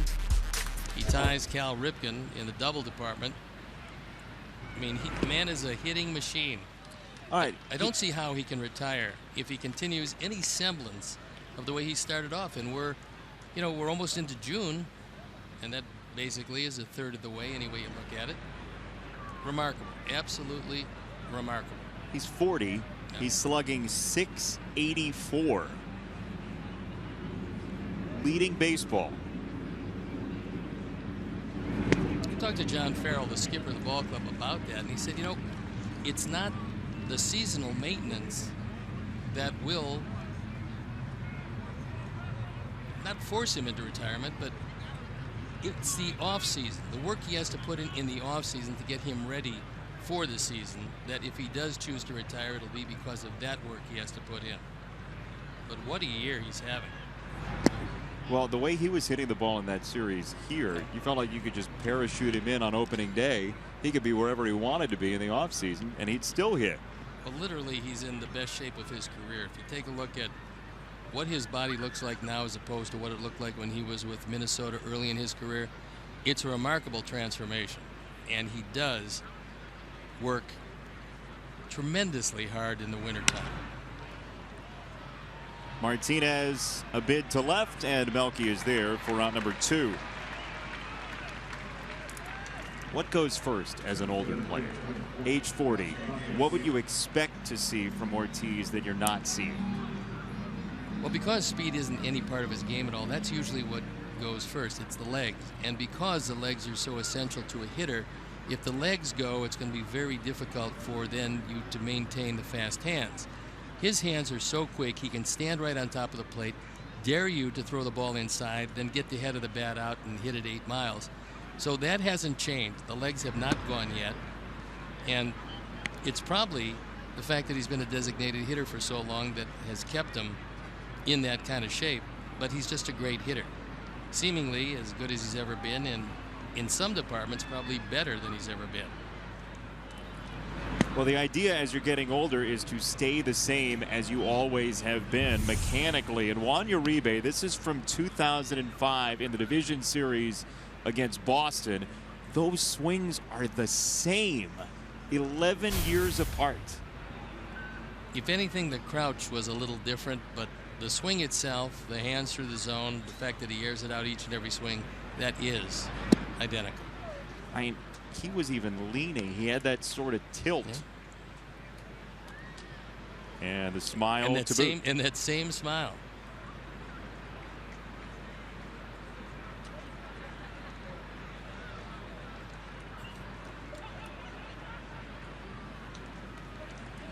Three-0 to Rajay Davis, and Eric Johnson learned his lesson. He sent him a fastball last time that left the ball yard. Here he misses, and that'll be all for Eric Johnson tonight. So Robbins already made the call, and as Matt Perk comes into this one, we'll step out and be back after these messages.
Matt Burke, first major league outing and his first major league strikeout, Alex Gordon.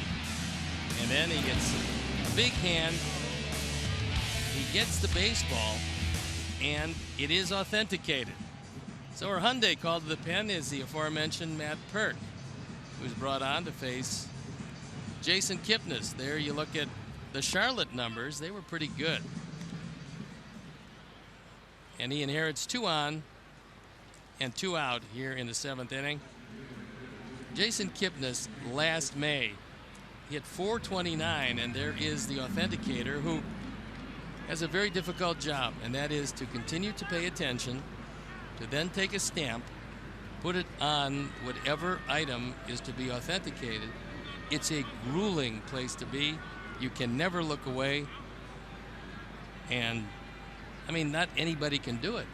You have to have special training, authenticator school and the like. You have to be authenticated to be an authenticator. Kipnis, swing and a miss. This is Friday's authenticator. Yeah.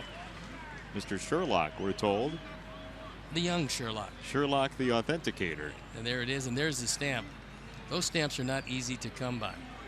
They're hermetically sealed and then brought out every day, closely guarded so as to not have an unofficial authentication. To not have them. Hit into right field. Kipnis, a hit against Perk. And Jimenez comes home. It is 5-1 Cleveland. For Kipnis, the second hit of the twin bill, the first hit in the nightcap, and he drives home run number 27. So Perk comes in, and that high fastball shot right through the middle. So that run will be charged to Eric Johnson.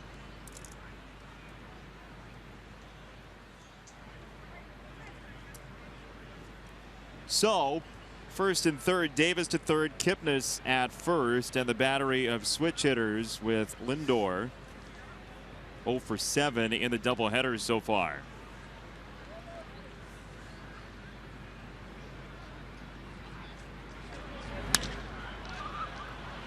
Right field, Adam Eaton on the case for out number 3. But the Indians get a couple of runs on a homer and an RBI single. It's 5-1 at stretch time.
Cleveland leads by the count of 5-1. And Brett Lawrie, a swing and a miss to start off the home seventh. Brett 0 for 2. The pop out to third and a strikeout. He's got a pair of hits, including a 3-run homer in this doubleheader. Bouncing ball, shortstop Lindor. Smooth for out number 1. Check in during your visit to U.S. Cellular Field using MLB.com Ballpark, the official U.S. Cellular Field app for your iPhone and Android smartphone. Perfectly complements your trip with ballpark maps, concessions guides, check-in prizes, and more. Download MLB.com Ballpark today or visit WhiteSox.com/ballpark app. Sale tomorrow. Quintana, that day game on Wednesday.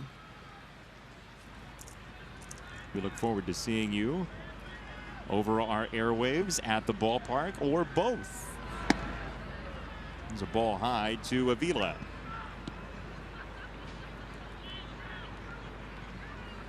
Get like your chances the next couple of days.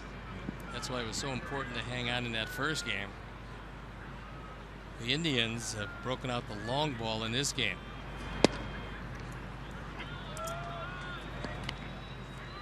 Home runs for Ramirez, a solo shot. Davis, a 2-run shot. And Uribe, a solo homer for Terry Francona. 11 straight over 500 seasons for Terry Francona since moving to the American League from a short stint in Philadelphia. 2 world championships with Boston. Came over here to a team that was starting to get a whole lot better. He really is exceptional at handling a pitching staff and relating to players. Outside 3-1 for Avila as the Sox zone in on their first walk of this doubleheader, game number 2. Cleveland pitching walked 8 in the series opener. Anderson 3-1, and that is a strike called. That was very close and looked more off the plate than on, according to Toyota Pitch Tracks, which is not an exact science. No, and you know, that's one of those calls that could go either way.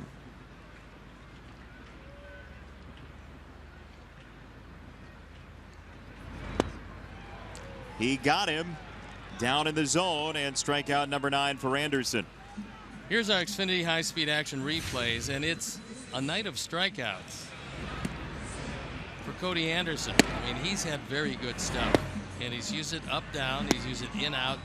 The breaking ball has been sharp. Even if he leaves it inside, it hasn't been hanging. And so he's limited the Sox to just the 1 run.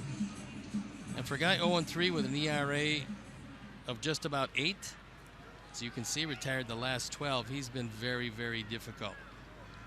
Last base runner was Melky Cabrera on an RBI single in the 3rd that made it 1-1.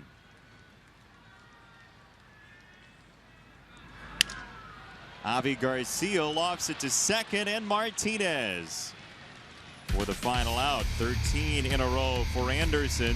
5-1 Cleveland in the nightcap.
Can do is feed the television crew, because usually it goes very, very quickly. And very nice of Aurelio's Pizza to offer between game snacks to Win and everybody.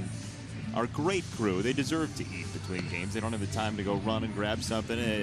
They've worked their tails off all day long, so thanks to them. Thanks to Aurelio's for feeding our crew, and a nice little partnership formed of consumption. No, that's actually very nice, and now they'll keep your microphone on for the remainder of the game. Isn't that nice? So thank you, and they also brought some up here, which was good, so very nice of them to do that. Did you eat my share? I didn't see any. I'm on a very strict 12,000 calories a day diet. So glad you met your quota. I couldn't possibly have eaten your share. Matt Perk in the 8th inning to face Santana after the Indians scored 2 in the 7th. Ball 1 to Carlos Santana. It's not easy, by the way. We're talking about playing 2 games, and you heard Brett Laurie mention it after our first game, then you have to go back out there a little bit tired after the day game yesterday. We have a lot of camera folks, and their job is to stay on every pitch at every moment. They're focused for hours upon hours, and it's not easy to do. I don't think there's any one spot that is easy to do. It doesn't matter if you're audio, if you're, handling the cameras. One thing that always amazed me is how good the coverage camera is following the baseball, because it's difficult at times to follow the baseball and figure out just exactly where it's going from up here. And our camera folks are looking through the lens, obviously, and trying to keep it on so the fans at home get the best shot of what's going on. Frazier follow the bouncing ball for out number 1. There's Mike up here. There's a man. Where is he? There is the man on the coverage camera, and that's a man that can put away some Altoids. I will tell you that. Signed Altoids, or here's Dave Cella back to work, as we told you the other day. Good to see him healthy and ready to go. We saw good shots of Wynn Griffiths eating, something he does well, by the way. John Dickinson in center field. Hello, John. Still in center field, apparently. Yes. Don't feed the plants, John.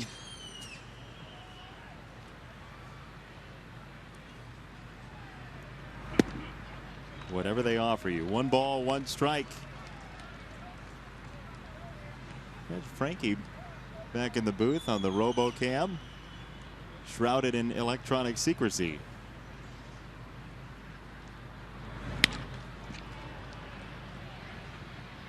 Austin Jackson for out number 2. Wasn't that Peter Weller on the RoboCam originally? I think you may have the wrong second part of that word there. Oh, okay. Yeah. Well, it was good. I liked it. You did? Yeah. Your taste in pop culture is really all over the board. True. One Direction, RoboCop. I watched it in Spanish. It gave me, I could feel the guy's angst. It's a strike to Uribe, nothing in 1.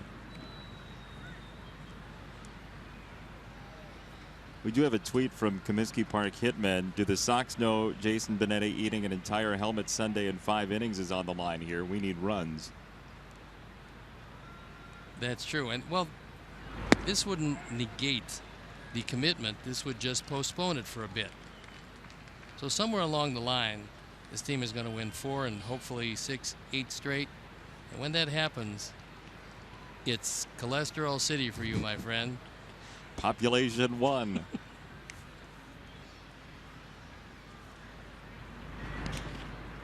A lot of gridlock in Cholesterol City. Some of the main arteries are clogged. And that time, and there is an example of the helmet Sunday. Now there's 2 people eating it there. Do I get a teammate? You get no teammates. And depending on how long this takes, we're going to maybe even make it a 3-inning endeavor, not 5. Hey, how's that fair? On the ground, first base, Abreu. And a 1-2-3 inning. Proving once again to never make a deal on television with Steve Stone.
you shouldn't let aches and pains keep you from doing the things you love to do. Schedule an appointment at any of our 340 facilities by visiting athletico.com/appointments. Athletico, the official physical therapy provider of the Chicago White Sox. Athletico, better for everybody. Brian Shaw comes in the ball game after a great job by Cody Anderson. Shaw 0-1, on for the 21st time. His ERA most un-Shaw-like, 5.50. Over the years, he's been one of the more durable relievers around. He's outside with ball 1 to Austin Jackson, who was 3 for 3 in the opener. Now 0 for 2 in this game number 2 as Cody Anderson mowed him down. 7 innings, 9 strikeouts. In there, 1-1.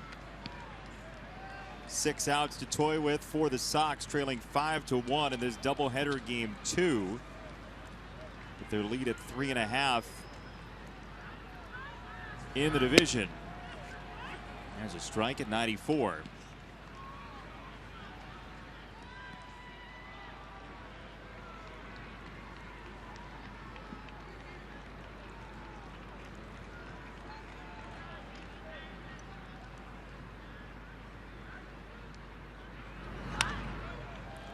That ball smashed foul, first base side. Shaw last year, a usual year for him. 74 appearances, an ERA of just under 3. So he's the guy that comes out of the bullpen consistently, always takes the baseball. Terry Francona can count on him to be a very strong setup man, and he's done a good job for the Indians over the years. Jackson gives it a ride, right center field, long run, and off the glove of Chisenhall. Jackson motoring into third to a stop sign. Austin Jackson with 3 bases to lead off the 8th. It's a triple. Excellent effort by Lonnie Chisenhall, but he comes up short. Chisenhall, a third baseman by trade, making the conversion to the outfield, and from the high home camera, we'll take a look at a long drive to right center field. A long run for Chisenhall off the glove. Rajay Davis has to corral it, or Austin Jackson has got himself an inside the park home run. It's a good start. It's a good start. Sure is. Those fans ecstatic about the start. They've even got a cheer for the start. Ball 1 to Eaton. Anderson went 7. Gave up the 1 lone run. Gave up only 5 hits. Didn't walk anybody and fanned 9. Strike called outside edge to Eaton, 1-1. Adam had his 9-game hit streak broken in game 1 with an 0 for 4.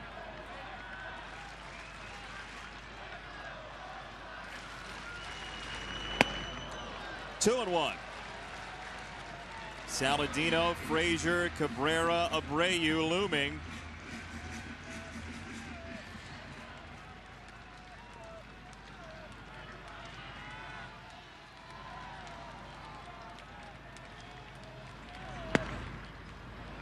Strike 2.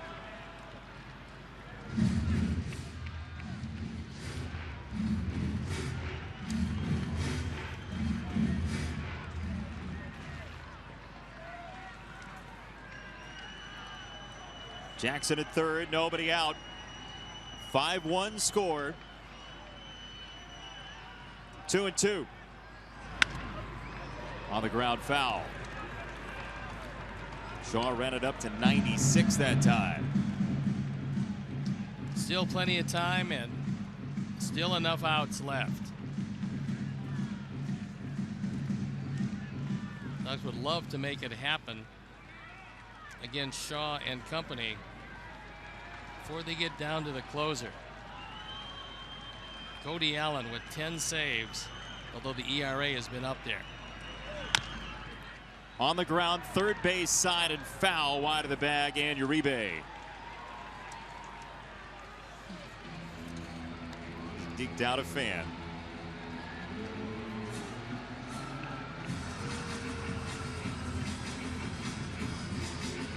He's another guy like Adrian Beltre that every day he's able to play is a delight.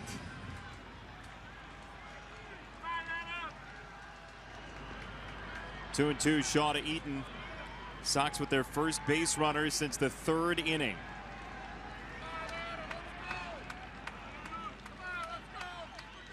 Two balls, two strikes. Yanked foul. And that one nestles its way into the Indian dugout.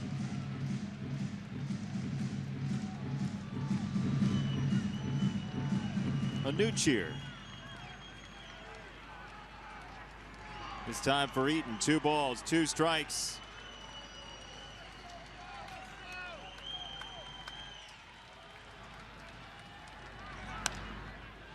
Another foul ball. He will see pitch number 9. That fastball was up and out of the zone. Adam still went upstairs and fouled it off. Toyota Pitch Tracks. We'll take a look at a fastball up and out of the zone. Shaw's rushing it up there at 96.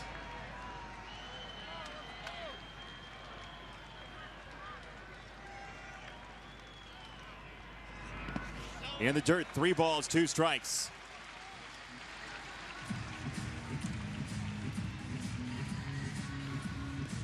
Adam did a nice job checking his swing, because after a steady diet of fastballs, you have a tendency to want to go out and get it. That time the slider dipped in the dirt. Tyler Saladino waiting patiently, hit the ball very hard last time to center field to end the 5th inning. Full count. Nobody out. 3-2. Tap foul. It's going to be an 11 pitch at bat. A good battle between Shaw and Eaton. And that one seemingly got a piece of Jimenez.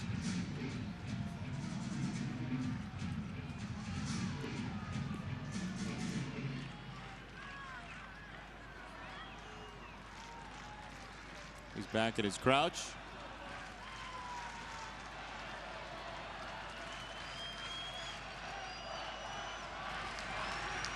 The 11th pitch. He got him, a wraparound breaking ball. One away. I think Adam just got outguessed, and that ball was in the zone. It was a real good pitch. You're looking for anything but the slider. So the 11 pitch at bat ends with a good slider, and Eaton flips the bat away as if to try to convince Andy Fletcher that it really wasn't as good as it was, but in the end it was. So 1 out. It's Saladino with a fly out to center in the 5th. That would likely get a run home. Sox need 4 in the next 5 outs. Fastball at 96, 0-1. Tyler shaking his head because he realized he went well up and out of the strike zone. You just can't catch up to it up there.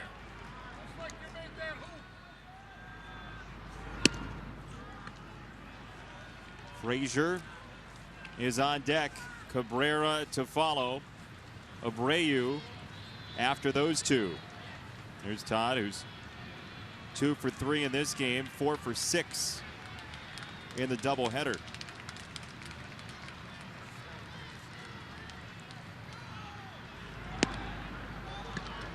Called a strike.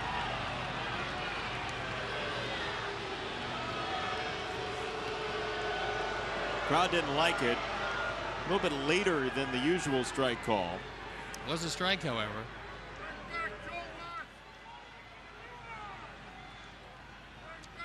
Ball and 2 strikes.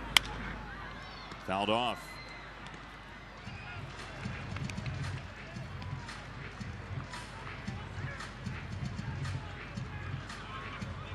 Sox came into the day scoring 73 of their 183 runs in the 7th or later. This has been their territory.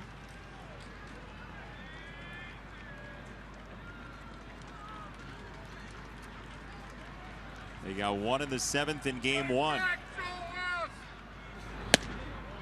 Up high at 94, 2-2. Well, they're making him throw pitches. That was number 21 for Shaw.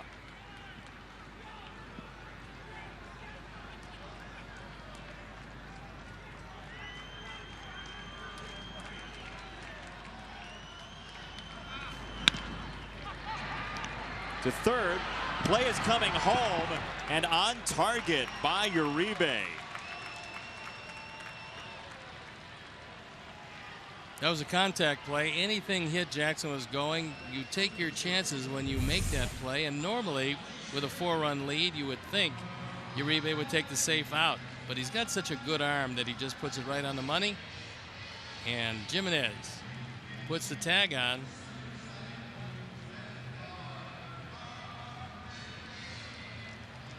He got him.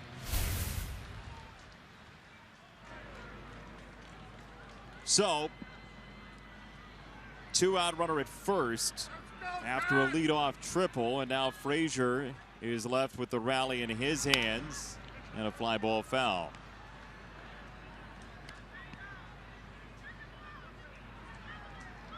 Detroit won earlier. They beat Philadelphia 5-4.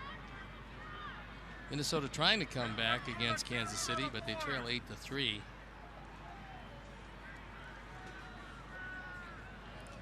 If those held, Kansas City, and this score held, Kansas City would be 3 back, the Indians 2.5. Frazier nearly got hit.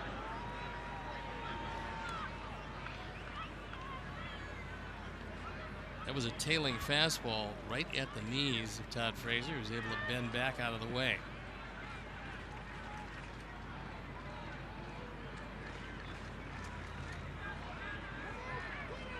Time.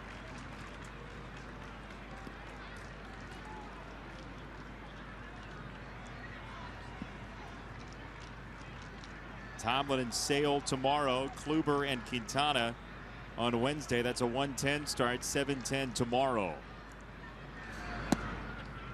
Ball 2 on Frazier.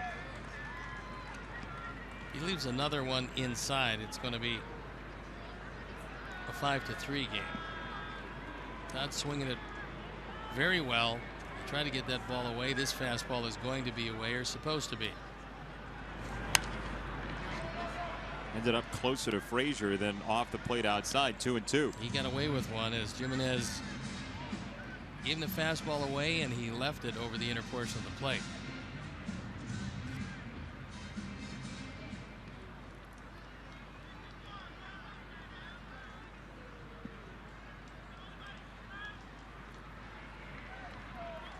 Two balls, 2 strikes, 2 out.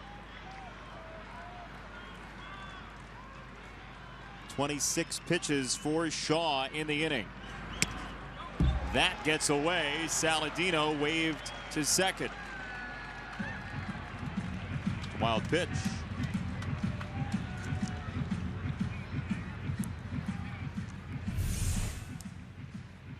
This one way wide of the plate. His fastball acts as a cutter, always has, and that time too much movement. Jimenez could not move to his right quickly enough. Now it only takes a base hit to score a run. Frazier leading baseball with 8 two-strike homers. 3-2. Straight back.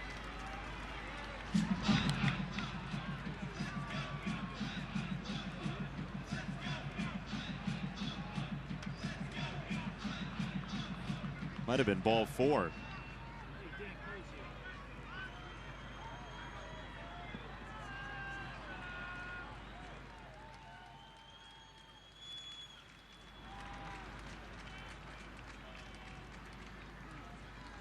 And now Jimenez wants to talk to Shaw. Yeah, a little confusion because with the man at second, there's a different set of signs.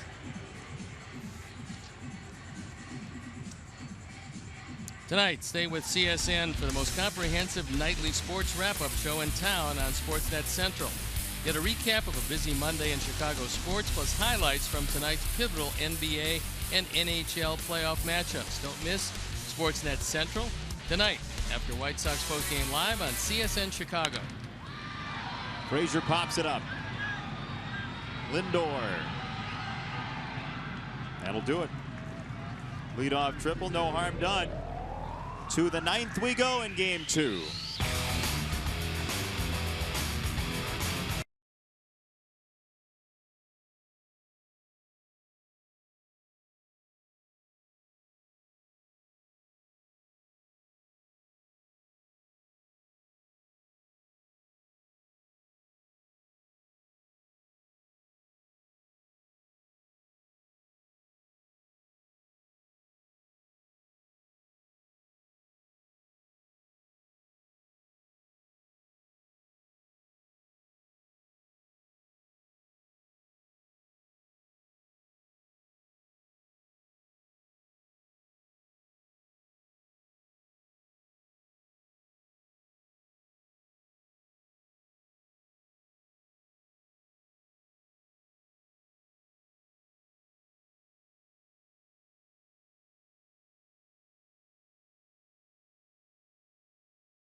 Pride Club for exclusive ticket offers and seating locations all season long. Game day opportunities, club auctions, ballpark tours, membership gifts, and more. Visit SoxPrideClub.com to join today. You have a lot of Sox Pride. Are you in the club? I do. And I'm aspiring to eventually join. You are? Yeah, trying to save up. I hear the dues are pretty reasonable for broadcasters. It's actually a pretty good deal. Lonnie Chisenhall facing the lefty Perk. And that's inside for ball 1. Matt Perk shouldering the load for the bullpen in doubleheader game number 2. And it seems as though, well, we'll see, but it seems as though he may be the one to take him all the way through. Well, the pen is up and going. Cody Allen, the closer, is loosening up in the Tribe pen. The Sox pen also busy. First base, Abreu stabs it. 5 in a row retired by Perk. Tommy Kahnle, who was the designated 26th man for the doubleheader, throwing in the pen. Team adverb, Tommy Kahnle. Back from Charlotte. He's the official team adverb. My linguistics are suffering late. 1 out for Jimenez. Always better when you have to explain it. I know. Adverbs end in ly. They do? Yeah, normally. Wow. Like normally. Wonder why I flunked English 5 straight years. How did you know what grade you got? They do numbers? Pass fail. Wouldn't that have to? 1 strike, up and out, 1-1.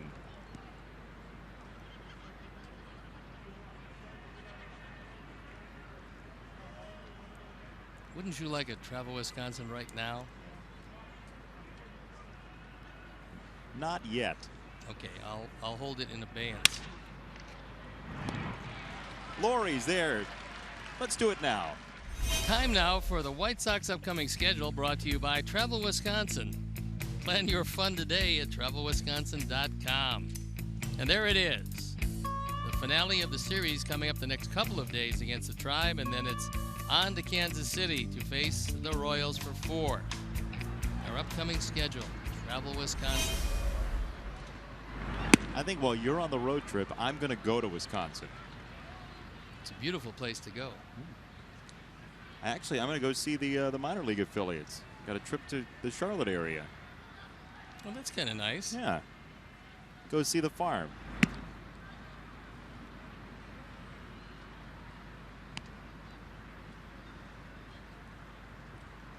You know, my people were farmers. You have people? Yeah, back in the old country. So say hello if you find any of them in the farmland. Ball and a strike on Martinez. Right hand side. Eaton. Sox need 4 to tie, 5 to win. Twin Bill game number 2.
Miller Time brought to you by Miller Lights, and the long ball was in evidence in the nightcap of the Twin Bill. Ramirez, for the second time in the doubleheader, it's a home run. Then it's Rajay Davis, and then it's Uribe going deep. Johnson went 6 2/3, gave up the 3 home runs, and so we've got a new pitcher in the ball game, and it is their closer, Cody Allen. So he could use an inning of work on for the 20th time. 1-3 record, which for a closer doesn't really matter, but 10 for 10 in save opportunities despite a high ERA. And many times what happens is you get hit around a couple of times in non-save situations, but as long as you're closing them down, you're doing the job. So Allen comes in, he's got a great curveball, throws hard.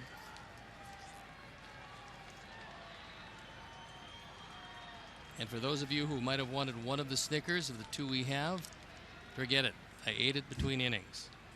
Which one? Grouchy? No, goofball.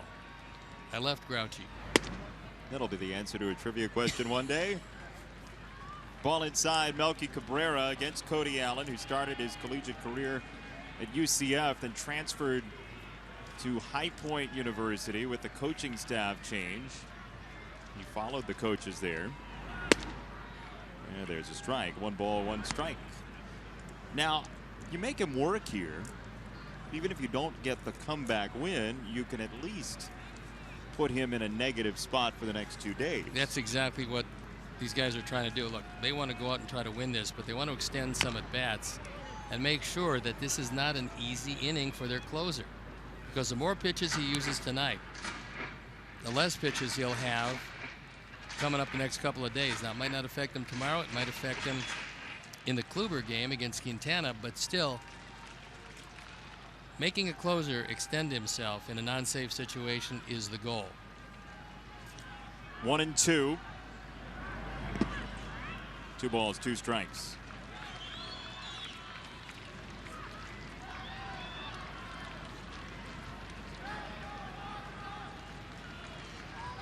Cody Allen was the 2nd fastest player in the 2011 draft class to make it to the major leagues. The fastest was Trevor Bauer, his current teammate.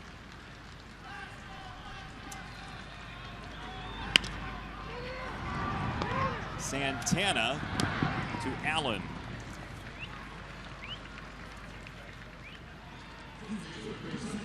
After tonight's game, stay with CSN for highlights from both games of the doubleheader, locker room reaction, and expert analysis from Sox legend Belton Bill Melton on Subaru White Sox postgame live tonight after the final out on CSN Chicago, and the boys are here in the booth with us.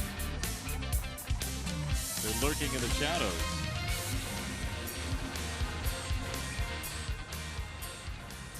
Trying to keep my other Snickers bar away from Chuck Garfien. He has that lean and hungry look. Well, we got Belton Bill Melton and chomping Chuck Garfien. He's not going to like that very much. One out for Abreu. And a strike.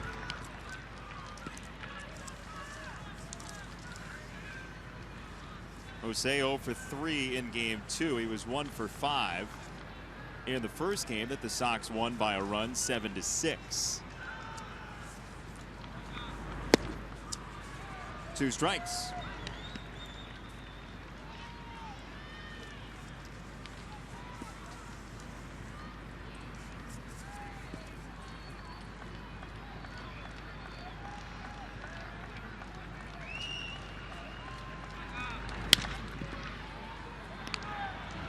Big hop for Lindor, and 2 gone. Join us tomorrow night at 7:10. A premier pitching matchup. Josh Tomlin at 6-0 against Chris Sale at 9-0. Series finale right here Wednesday afternoon. Corey Kluber at 3-5 against Jose Quintana at 5-3. There's Chris Sale, who'll be looking for 10-10 tomorrow night. That would be 10 wins in 10 starts if he could get there. Outside to Laurie.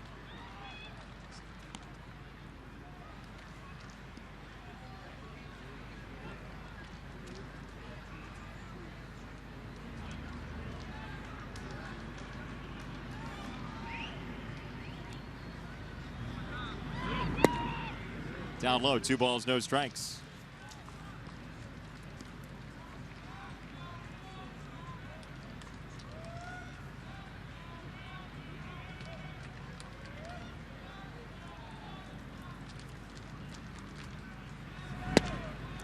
He grooves a fastball to get strike number 1. So Allen 2-1 on Laurie, who has persistent doubleheader eye black.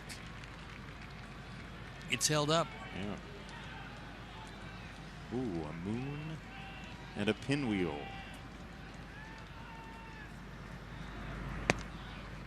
Called a strike. Brett didn't like it. 2-2.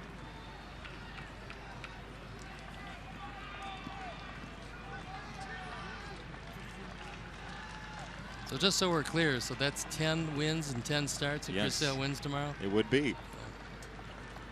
2-2. Outside, 3-2. Tantalizingly close. Brett was able to lay off.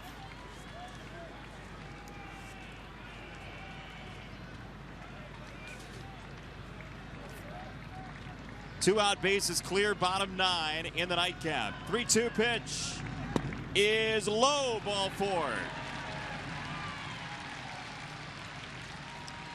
So Cody Allen will have to make some more pitches. He's made 14. Maybe the guys can keep it alive a little longer. First walk in game 2. Yeah, that's in the hands of Alex Avila. Cody Anderson was really good tonight. 7 innings, just a 1 run on 5 hits.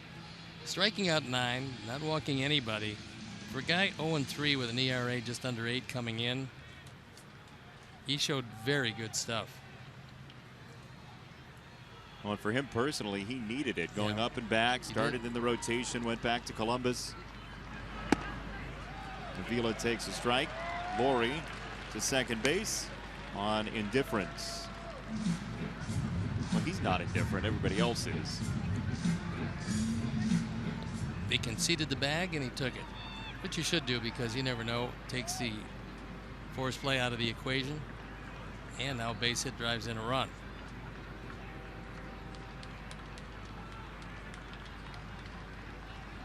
1 strike. That ranges in over the corner, 0-2.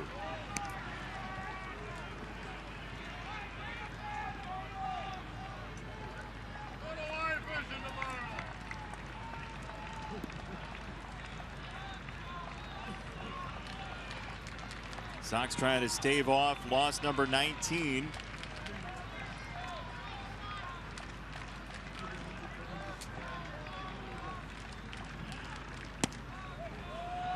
Upstairs, 1-2.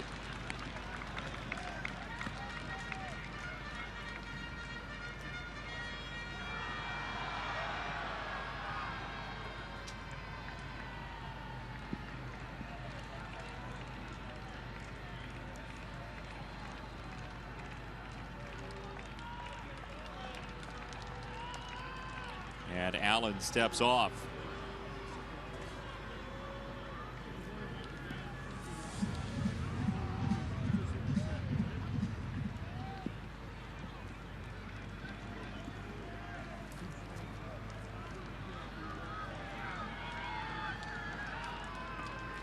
One, 2. Nope, didn't get it. 2 balls, 2 strikes.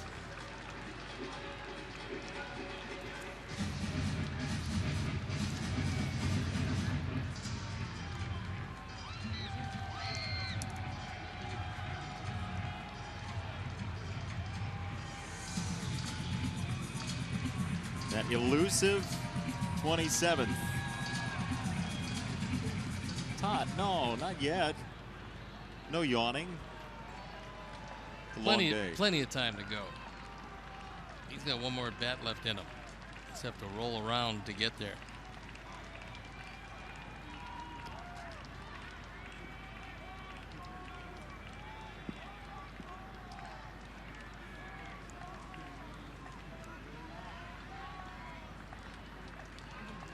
Two and 2 with Laurie at second. And he got him. Strike 3, and the game is over.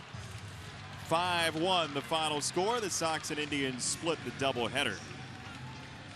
So all things considered, from the Indians standpoint, they started today, 2 clicks off the schedule. They ended today, same spot. Kansas City will pick up a game, however, so winning the first game essential. And now on to tomorrow and Sale against Tomlin, a premier matchup. We will talk to you then. I'll be here. So, for our director, Jim Angio, our producer, Mike Leary, our associate producer, Dave Ross, tech manager, Mark Harper, and the executive producer, Jim Corno Jr. He's Steve Stone. I'm Jason Benetti. We say so long from U.S. Cellular Field. Coming up next, Subaru Postgame Live. Chuck and Bill inhabit our booth, and you've been watching Chicago White Sox baseball on Comcast Sportsnet. Enjoy the postgame.